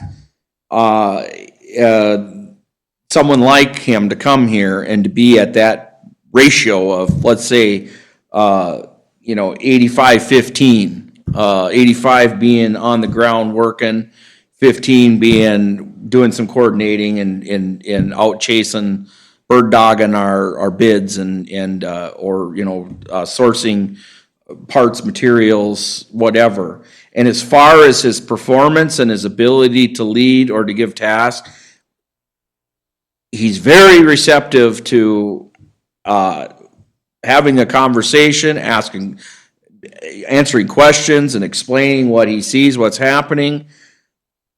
The Seal Pro thing, I called him and asked him about how the project, just from start to finish, or to where it is currently or whatever, a couple weeks ago.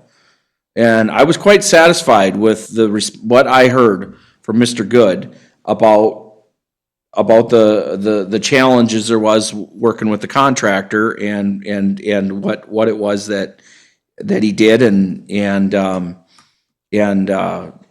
we all can learn from that job a lot. We can do things differently in the future, but I think, what his role was there or whatever, he did a lot of things that needed to be done, and I think he did a good job for us.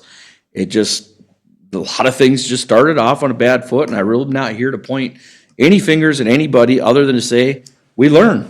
Adding this to the agenda for this was never intended, at least by me, to be a performance review of any of our employees. Well, what I'm saying is we currently have somebody that's doing the job, but yet we don't recognize them as doing the job. Well, we don't have a description. If we're gonna do that, if we're going to give somebody, whether it's 85-15, whatever that is, now we're talking in circles, gentlemen. But if we're gonna do that, we need to have a description of what that needs to be. Whatever their expectations are, whatnot. If we're gonna put Zach in that position, then Zach needs to know he's doing the right thing and anything and everything that he's doing during the day. Right? That he has the blessing of everybody. Right? And in order to do that, whether we gave Zach that position, whether we continue Zach in that position, let's put it that way, whether we hire somebody new for that position, whether we create a new position, whatever it is, that's still gonna have definition. It's gonna need to have definition. And it's still gonna have two contacts giving him advice on what to be If focused that's on. gonna be the case, then what we're gonna have to do is look at what ratio of time we believe, because this goes right back to how many hours do we need to staff for? Right? So how many hours for whatever it is down throughout the year is Zach as a maintenance director, whatever, gonna be sitting at a desk? Right? Because if they're sitting at a desk, they're not out there doing the things that need to be done. And then we run into the situations we have. Do you have your hand up? Yeah, I just wanted to ask, is there a second on the floor to Tom's? Oh, yeah. Yeah, they did He made it. that. We're in I just further wanted to discussion. see if I'm we about could to just. call that to the yeah, end. So we can get this vote and get this, because it's. So is there any further discussion on the combined position? Because I think. Okay, all of those in favor signify by saying aye. Aye. Opposed, the same sign. Aye. Motion carries. We won't bother with that anymore. Okay, now, as far as that goes, I do believe, the discussion here is a Public Works Director job description. We still need to do that. That needs to happen. Doesn't matter who's gonna be holding the position at this point. We need to do that. We need to put that in. So at this point in time, I'm gonna move on because there it is. Now we're gonna have discuss, approve, disapprove budget and spending policy for Public Works Department. So now, we had talked about this the other night at a meeting, at a workshop meeting, if you will. Now I'm bringing it back. Do we have any changes or any ideas, anything different? We gave Al the ability, whatever, to spend up to $1,000 a month. 15. Or $1,500 a month, whatever, right? At the discretion is needed, up to 1,500. When he gets to that point, now we got a whole different thing. Plus, he's also got the ability at a $2,500 emergency spending if as necessary, whatever. If we're still happy with that, now that we have a full council here, whatnot, I'd like to re-ratify that as the mode of operandi moving forward. You're welcome, Bob, bringing you into the conversation. Moving forward until we do whatever we're gonna do with the rest of this. I would make the motion to do the policy that we talked about at the previous meeting, now that we have. Would you repeat those numbers again? Create that policy, what, to $1,000 a month? 1,500. 1,500. Yes, $1,500 a month in spending. So if he needs an alternator, if he needs something, whatever that is, that purchase can happen. And it's either that or we gotta bring it back and we gotta do pre-approvals. Every month we could do 15 at the first meeting, a $1,500 or $2,000 pre-approval, whatever, of those certain things. But this handles it in one shot and we put it in a policy. What was the emergency? 2,500, that didn't change. We discussed the other night, now that we have a full council, all I'm asking at this. What does the fire department currently have for the discretionary? 2,000. 2,000. Mr. Mayor, 2,000 for the maintenance department. well, Mr. Mayor. So he does have $1,000 in his, on that sheet I was talking about where it has, you know, his job duties listed on the liaison, who's, you know, our expenditures and what the clerk, you know, the wages and that. He does have 1,000. Somehow along the line, that got stripped from him.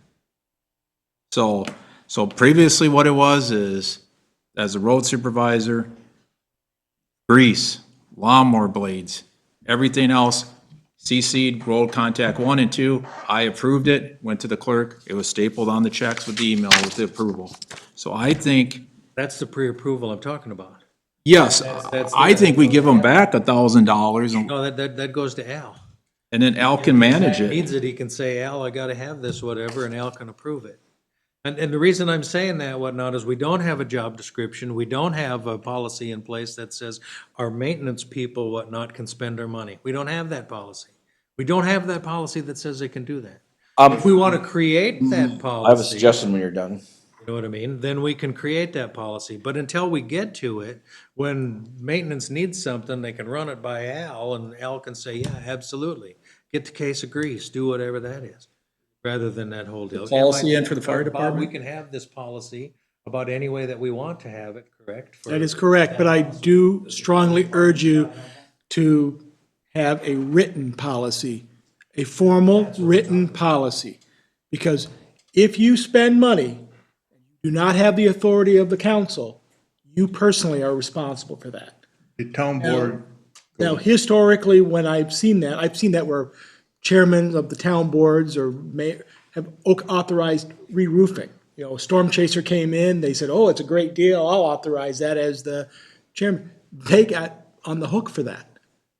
And so you want to make it very clear. I would suggest, once you decide what your policy is going to be, it gets memorialized in writing, and you guys then have a written thing that you can refer to. Because, yes, motions are okay as well, but you can never find what motion. It's better to have a written policy somewhere where you can always refer back to it. Trying to find the minutes is going to be difficult. The fire department, this town board, shortly after I became chief, I requested a $2,000 limit because everything has gotten super expensive, especially during COVID years. And it's, at the time, the city, or the town board approved that policy. It approved that motion, whether it's actually written in a policy yet. No, it's still a policy. It was just, it's approved hard in to a go. motion. Yes, and it's legal. I'm not saying it's not. I'm just saying it's hard to have something where everybody remembers exactly you need a place to go back and refer to it. And by having it in writing, it's easy for everybody to read it and to all be on the same page about what you're authorizing. So, Mr. Mayor, if I may, so correct me if I'm wrong. So we have a limit that the board approved for you up to 2,000, but you don't know if we have a written policy. Well, we have the motion, there was never a written policy. We need other written than- policy for the fire department as well. So right now, we have that on the city council's responsibility. Yes, that's what I was And referring to. that's- He has $1,000 under his responsibility. So that got taken back in the Brian Brian Lawrence was Lawrence here, that's when it got taken off. era. Brian Lawrence pushed to take that off. Son of a biscuit. Well, I'm telling you, Brian Lawrence took I've it been off. asking to get in here, Mr. Mayor, for fucking 3 rounds of the table here. Can I get a word in? Hang on just 1 second. Yes, you may. You ready? You have the Thank floor. you. What I would suggest is, in this written policy, is I would describe out refilling regular items, grease, Yes. those supplies. And when it comes, I'm gonna give an example. When we bought a plate compactor, which was under $1,000, it was brought in to us with a couple examples. We approved the whole idea of purchase, so if it's a new purchase, a new thing, not replacing something that's regular use, I believe that it could wait till a meeting, be looked at, discussed, get multiple prices. Which is why the purchase for a backpack blower for $600 and the purchase of a Milwaukee battery-powered pole saw for $500.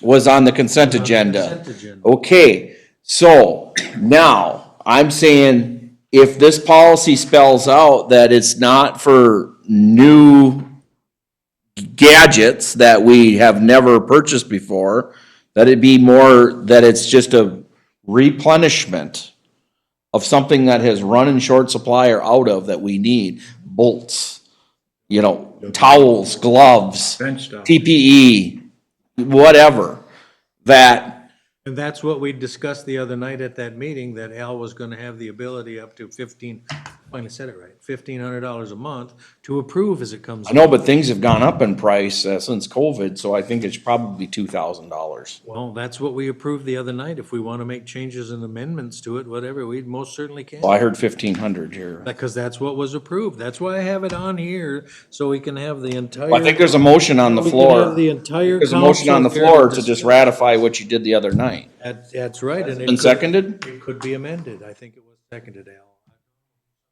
I don't think it's been seconded. No. Didn't you approve? I didn't say nothing. There is no motion. I think he said 2,000 is what the fire department has. Oh, you asked To me if answer I the had question. 2,000. But I thought he made a motion to just stick with the 1,500. Was there no motion made? Because, all right, I'll make a motion that, it's a $2,000 A month, a month. not a time. A month. A month. Yours is 2,000 a month? Or is it That's what the between motion- meetings? that's Is it what the between motion meetings or is it a month? No, I'm saying a month. Is that what yours is? That's what the motion years ago was, yeah. Okay. I'll second it. And also that in my motion, I'm gonna conclude that we get written policy for both departments. I'll take that friendly. Motion a second. All right. And does that also include $2,500 for emergencies? Yes, we'll leave that at the same. If we got something bigger than that, I would call it emergency meeting. Years when ago, you- when I was the road And call guy. an emergency If it went meeting bigger than for that, it. I'd call you anyway right away. Yeah, years If you, ago. if you believe that something breaks down. A that's washout, the road washed A out. road washout, that can be an emergency. But a part broke down, whatever it is, that can't be considered an emergency under Minnesota law.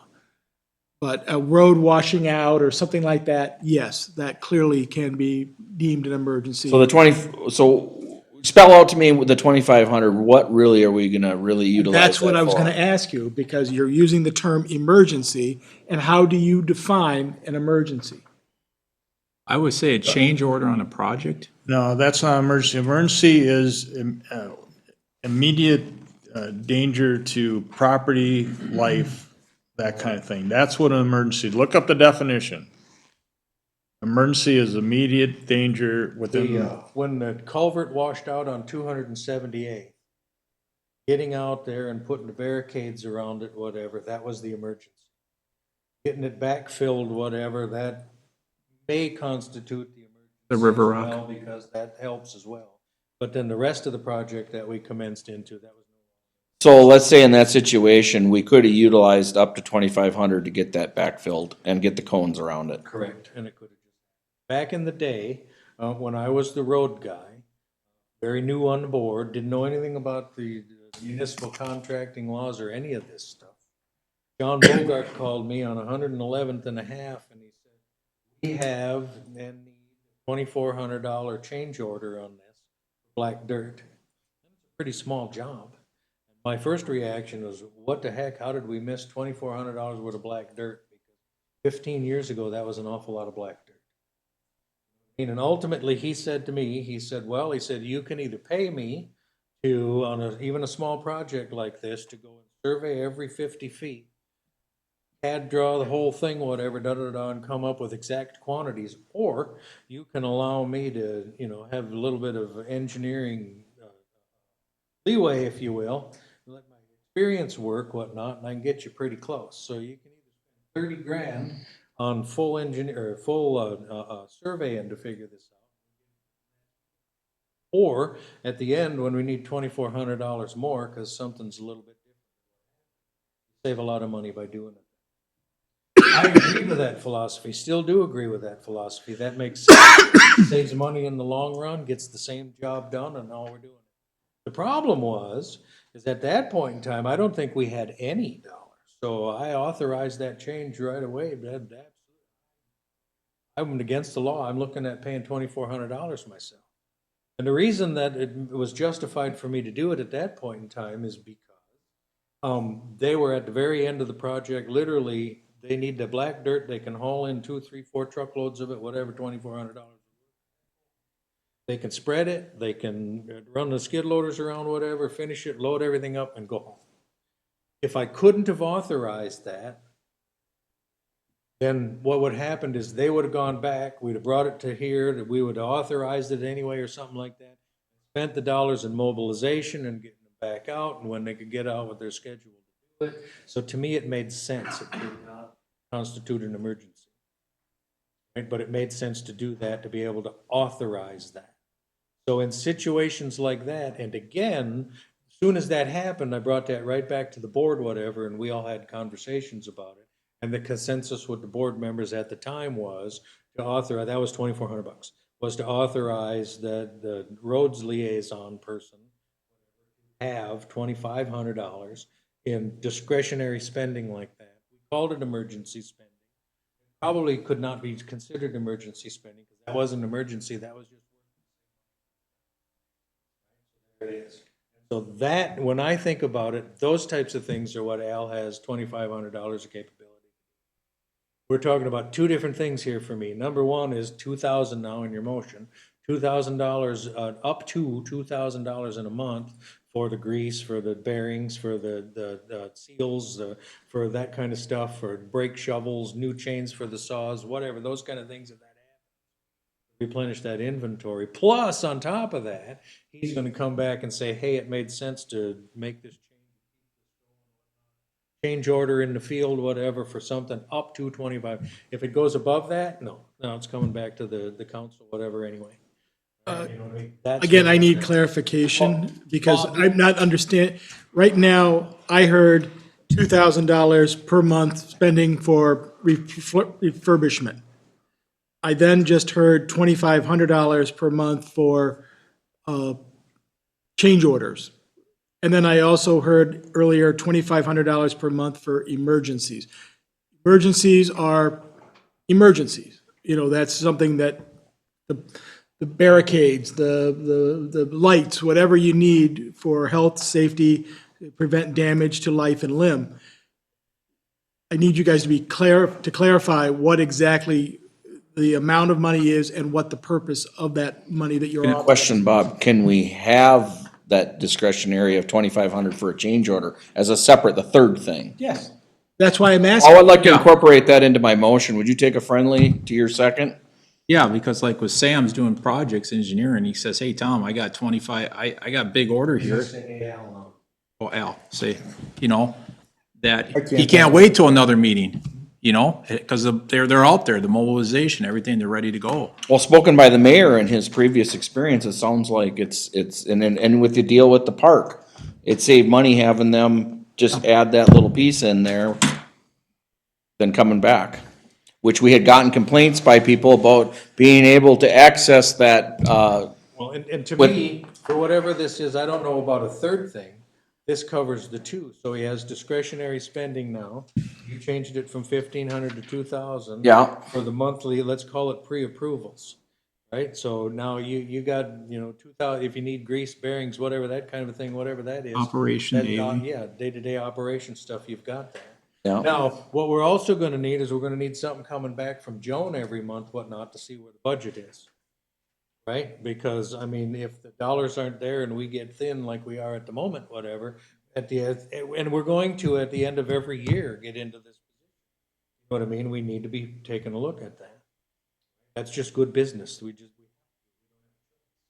Right? So literally, it could be Al's gonna be forced to, even with the capabilities, say, no, we can't do that. It ain't in the budget. Correct. Right? That's just the way it's gonna work. But I see this as two things. One would be the quote discretionary, the day-to-day needs and that kind of stuff, that's 2,000. Yeah. And then the $2,500 for change orders or work orders or things like that. Yeah. And then the third thing, emergency for barricades and filling a backhoe. I believe that $2,500 could be used for both. I think that would cover it, and Well, emergency. because he said if you title it emergency, that makes some restrictions to it. Yes. If you title it just for emergency, it does have restrictions to it. If you tell me that that's supposed to be for emergencies, or then you are basically authorizing that up to $2,500 for an emergency use, a change order, a work order, something not to exceed 2,500.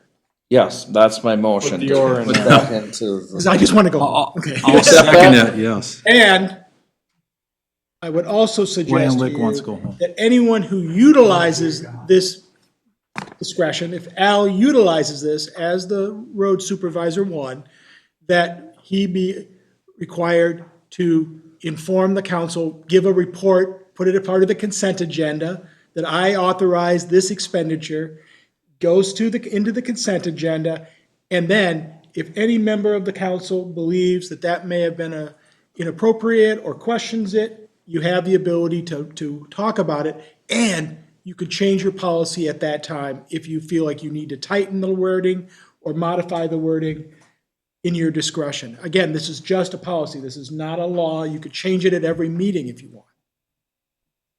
So I would suggest that as part of anybody who exercises authority when you were delegating that authority to them and they exercise it, they alert the council at the next meeting that they exercise Via the that. clerk. Via the clerk. Send a report. She can put it as part of the consent agenda. If anybody wants to discuss it in any detail, you can pull it. That way it also gets ratified or approved. Everybody would be by the informed council of as that. well. And reality check, if something big happened out there, emergency storm came through, took out a whole bunch of roads, whatever the deal is, chances are we're gonna wind up having a quote, emergency meeting. You are. If you will, or whatnot, to cover the cost or whatever that would be. All right, we have a motion and a second. Finally, I do believe. Any further discussion? Hearing none. All those in favor, signify by saying aye. Aye. Opposed, the same sign. Motion carries. All right. Discuss, approve, disapprove Delaney performing the municipal liquor store feasibility study. What are the wishes of the council? I'll make a motion to disapprove. Disapprove? Yeah. Is there a second? Second it. Motion and a second. Wow. Okay. All righty, here we go. Mr. Mayor? Yes.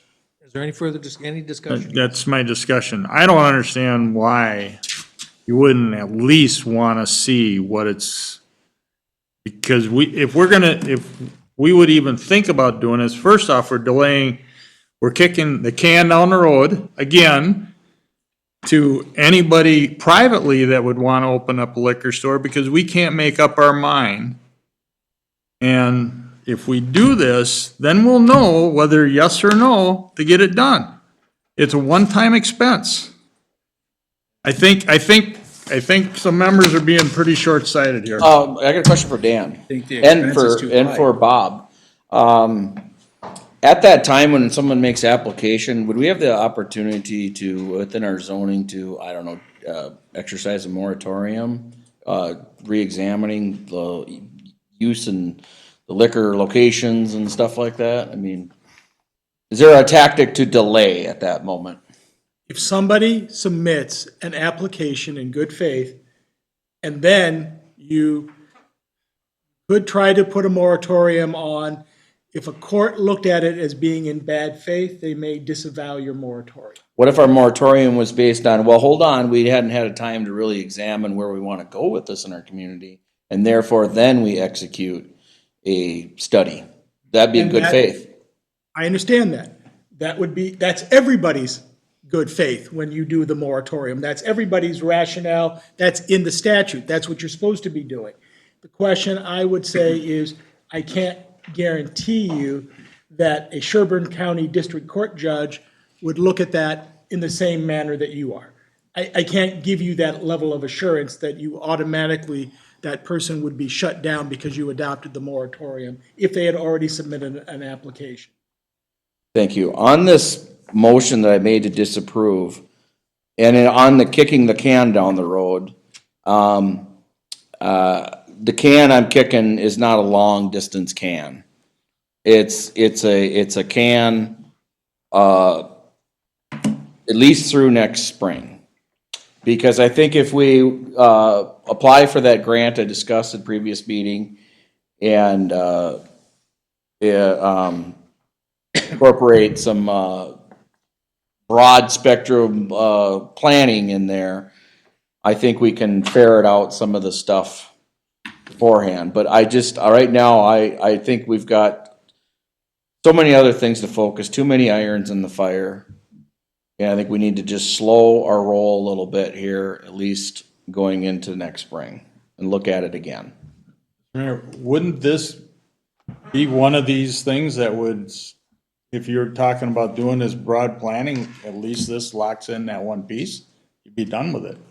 You know whether you're gonna do it, you even wanna do it or not. Well, where in the budget is this, 30, how many, 37? 36,000. 36,000, where is that coming out of?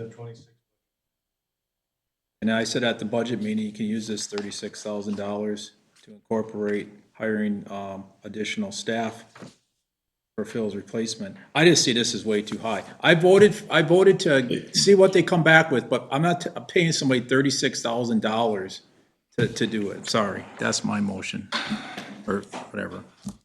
No, I'm telling you what, if we have people that come in and want to do this, they're, wow, I don't even know. Are you saying that there won't be a want next spring to do it if we want to do it next No, spring? I'm saying let's do it now and get it done. We have the dollars budgeted for it. We have the dollars specifically budgeted for it. In fact, we've been talking to the people. They came out, they gave us a proposal, whether we like it or not. To me, here's another one of those deals where, as a township, when we're coming all these years, we never had the ability to have a municipal liquor store. We now do. We're a city. We have this ability. So let's right away look and see if it's even feasible for us to do that. That's what this is going to, this is a feasibility study. They may come back and say, no, you've already got too many liquor stores around. Right? I said this at the meeting the other night, and I'll say it again for your benefit, whatever, is that, we could go out and just buy a piece of ground and we could spend $2.5 million, whatnot, on a building. Maybe it's the right size, maybe it's not, but we can guess. We probably hire an architect to figure out what that is.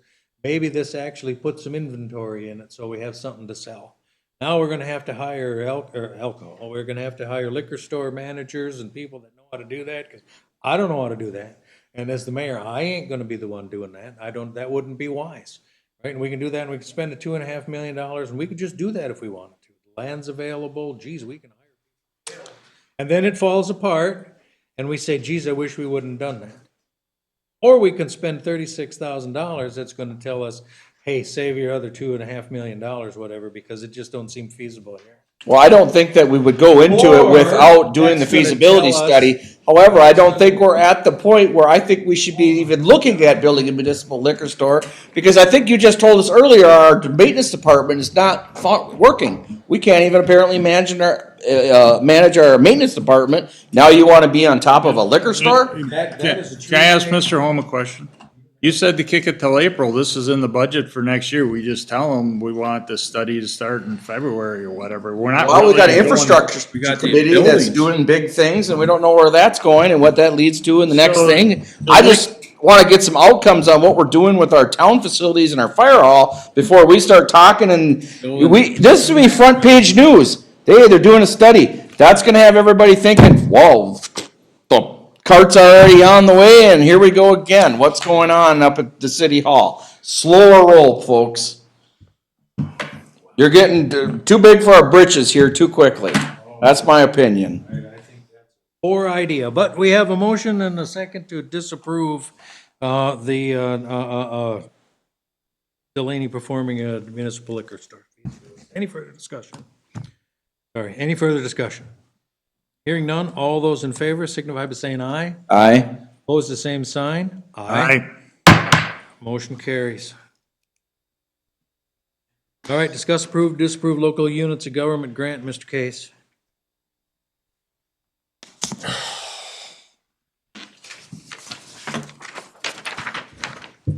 So, we had a meeting with Brian Fleming from Sherburne County about looking at our existing and new building and possibly new buildings on energy efficiency and getting grants. The sheet, Joan, can you pull this sheet up?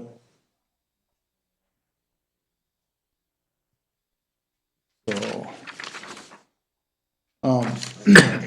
it's about energy efficiency, they are just looking at, current providers that, Connexus or CenterPoint. Connexus doesn't actually do it. We got an email back from that, looking at private options for seeing energy efficiency. There is some grant funding to look at, excuse me, looks like $10,000 for maintenance facility, $15,000 for firehouse to look at what an energy audit would give you for granting. Just checking, it was requested that I meet with him. I met with him. There are some small grants, I just thought I'd bring it to the council's attention. And a cost for them to look into it, is that what I heard there? Yeah, it's,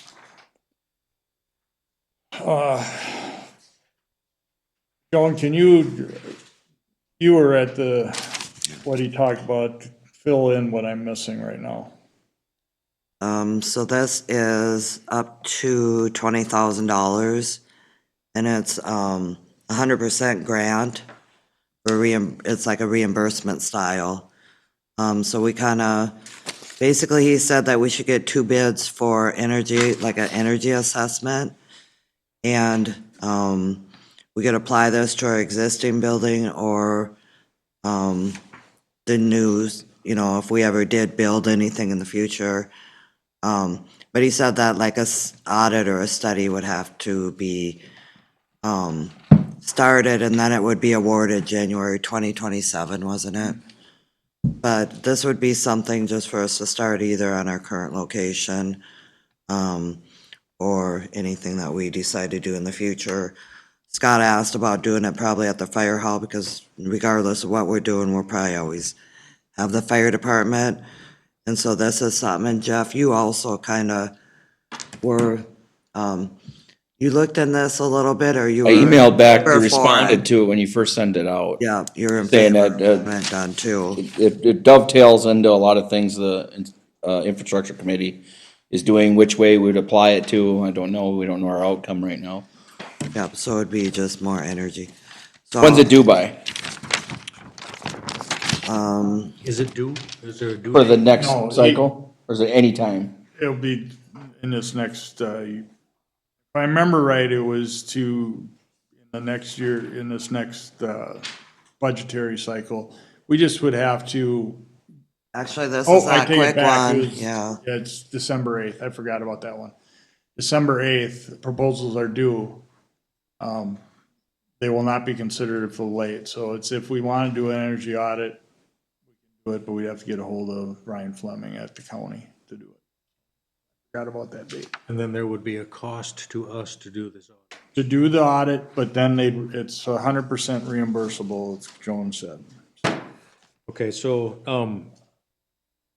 by the 8th, we're gonna have another infrastructure committee. Dan, I don't know that we'll have enough information yet to have some kind of direction where we would like to push this?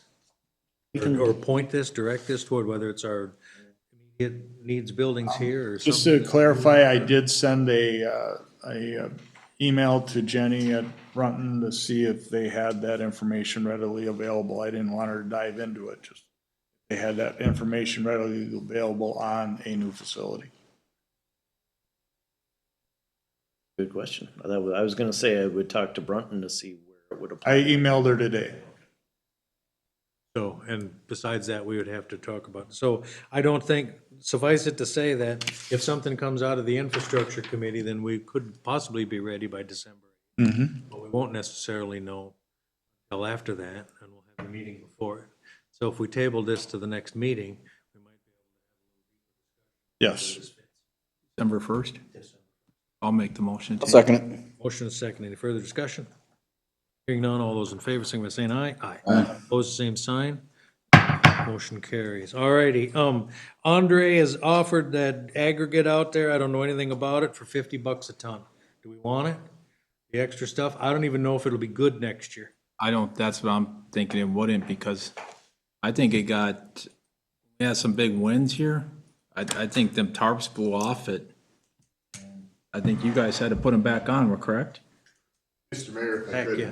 I think it would be a poor position for the city to take on undue risk. That material could certainly be contaminated sitting where it is. If we were to try and have another vendor use this material sitting here a year, it could have some challenging warranty effects. That was my question. Is it gonna be good a year from now? We don't have a. Because they were worried about putting that on asphalt, couldn't go on, dirt. Yeah, I don't think it. Needed to be on hard pavement of some sort, whatever, kept covered and that It's kind of his, thing. right? He So bought it, so. I'm just gonna ask you your thoughts on it. What do you think? I mean, Yeah, I mean, if the intent of it is for crack sealing, highly doubt a contractor. well, not only that, but how would we actually determine the quantity that's there? Close. But then if there's discretion in crack sealing differences, you know, how much aggregate one would use versus the other, how far will it go in the plan? Myself personally, I don't think it would be wise if we took them up on it. Tell them to get it out of here and go do that, but I wanted to run it by the council. Well, I appreciate that. Say no, we'd tell them, I'll make a motion to say no, take it, get it out of here. I'll second it. Further discussion? Hearing none, all those in favor, signify by saying aye. Aye. Opposed, same sign. Motion carries. Announcements, clerks attending the MCFOA. Don't say that too fast. Region 4 meeting, Tuesday, November 18th. Special Planning Commission meeting is Wednesday, November 19th, 2025 at 7 PM. Infrastructure Committee meeting is Thursday, November 20th, 2025 at 7 PM. City Hall is closed Thursday and Friday, November 27, 28, in observance of Thanksgiving. Truth and Taxation, the next city council meeting is Monday, December 1st, 2025 at 7 PM. The Safety Committee meeting meets Tuesday, December 2nd. Any other business? Just to let everybody know that at 1800 or 6 o'clock tomorrow, the Minnesota Air Rescue Team is going to land in the south of the fire station there and do a demo and take a couple of my firefighters up into it, just to show you what they're gonna show us, what they can do. The sheriff's department, some of the local fire departments are also gonna be there along with North. Just so everybody's aware of it, and if you wanna come over and watch them land or whatever, but they've got a state patrol chopper with St. Paul Fire Medics as the MART team rescue people, so.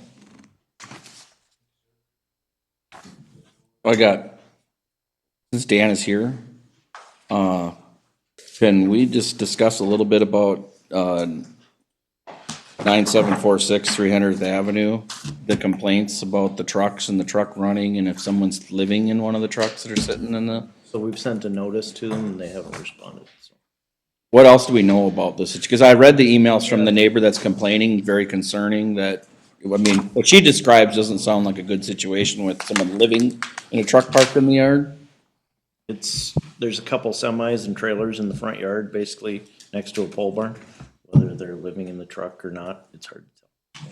That's about all we know, but you sent a letter and that was pretty recent Yeah, to they the, just got their second one out. second one was sent out. And Ed, Joan, have you updated that resident, that letters have been sent out? Because they insinuating nothing's being done on the matter, because we brought it up a couple months ago. We've tried to explain that code enforcement takes time if the people don't respond, so Okay, you can't promise anything, yeah. resolution, so. right. Eventually we'll, And even if it goes to court, we don't have control over it. The judge does. Okay, thanks.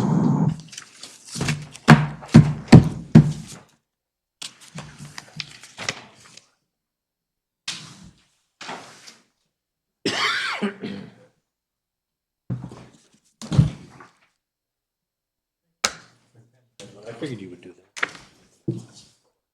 Why don't we?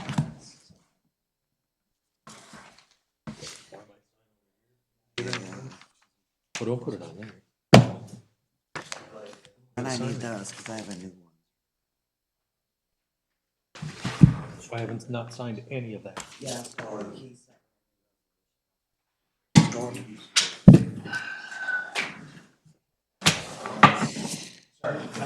See what I did? Spilled water. So I'm gonna replace this one. 34.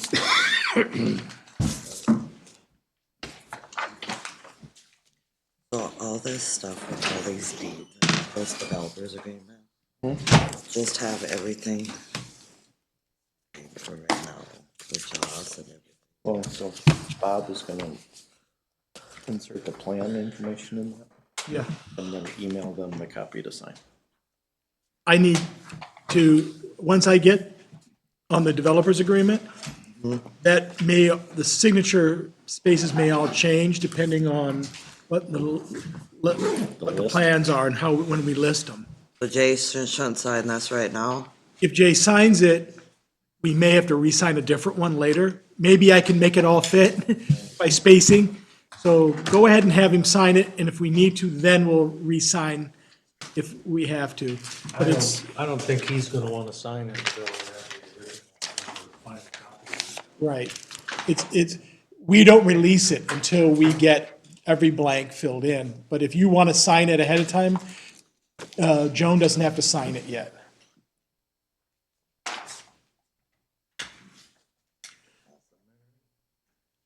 Were there a lot of changes to those plans? They were gonna take them a while, or? I was very surprised.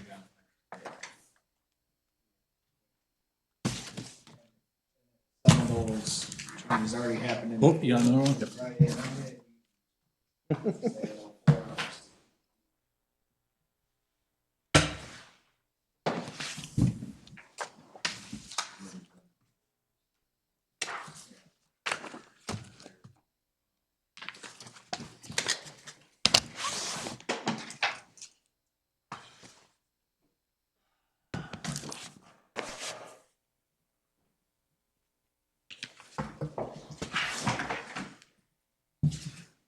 It's amazing that he didn't know he couldn't do all those things, yet there were email after email telling him he couldn't, you know? Well, he reads the ones that are convenient for him, you know? The important part is his engineer was copied.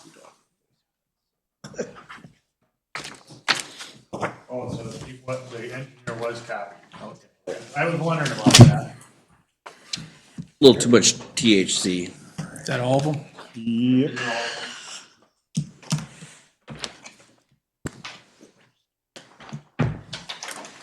I've never had a developer be that blatant. So much as a developer, but as a framer.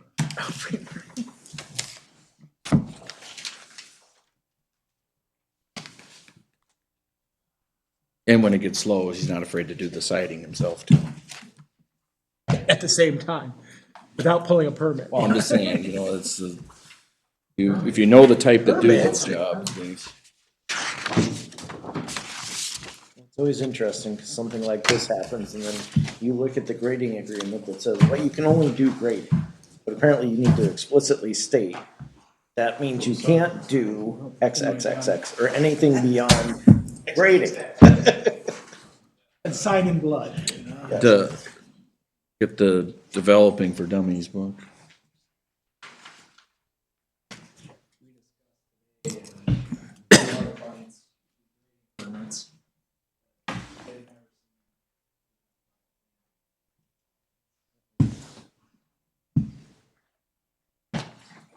Keep building here, and we'll be doing something. Oh, he was gonna pull out a couple of years ago. Threatens that every. Nobody's gonna do anything there. What changed? Good impression. Hey, but he got approved for the duplexes up there by Old Log Liquor, up in Princeton Township. Saw that. We'll have to watch how that goes. One person, 55 per unit, at least, no matter who else lives there.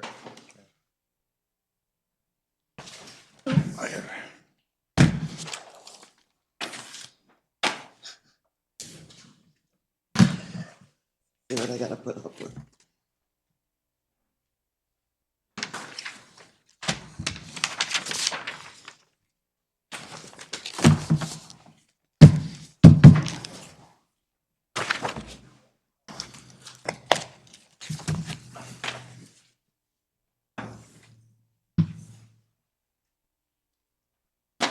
So if they come in the morning, they can't sign anything until after you're done, okay?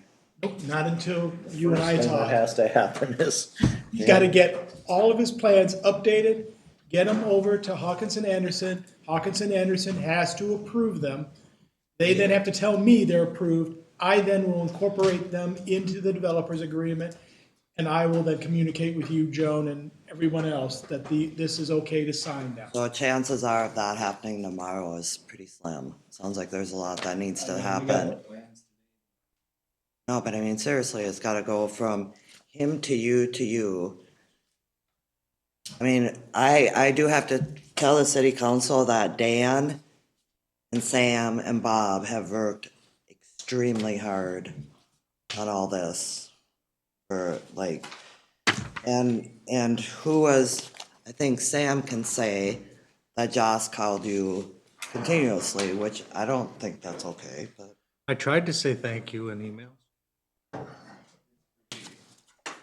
No, but I mean, you guys have went above and beyond. Not wrong with a couple hundred pages to look through, sort through to make sure everything is up to snuff. That it? All right, I need a motion to approve bills for payment. Check number 29050 to 29084 for $67,896.65. 7 EFT payments for $6,127.80 for a total of $74,024.45. Motion approved. Is there a second? I'll second. Motion is second. Any further discussion?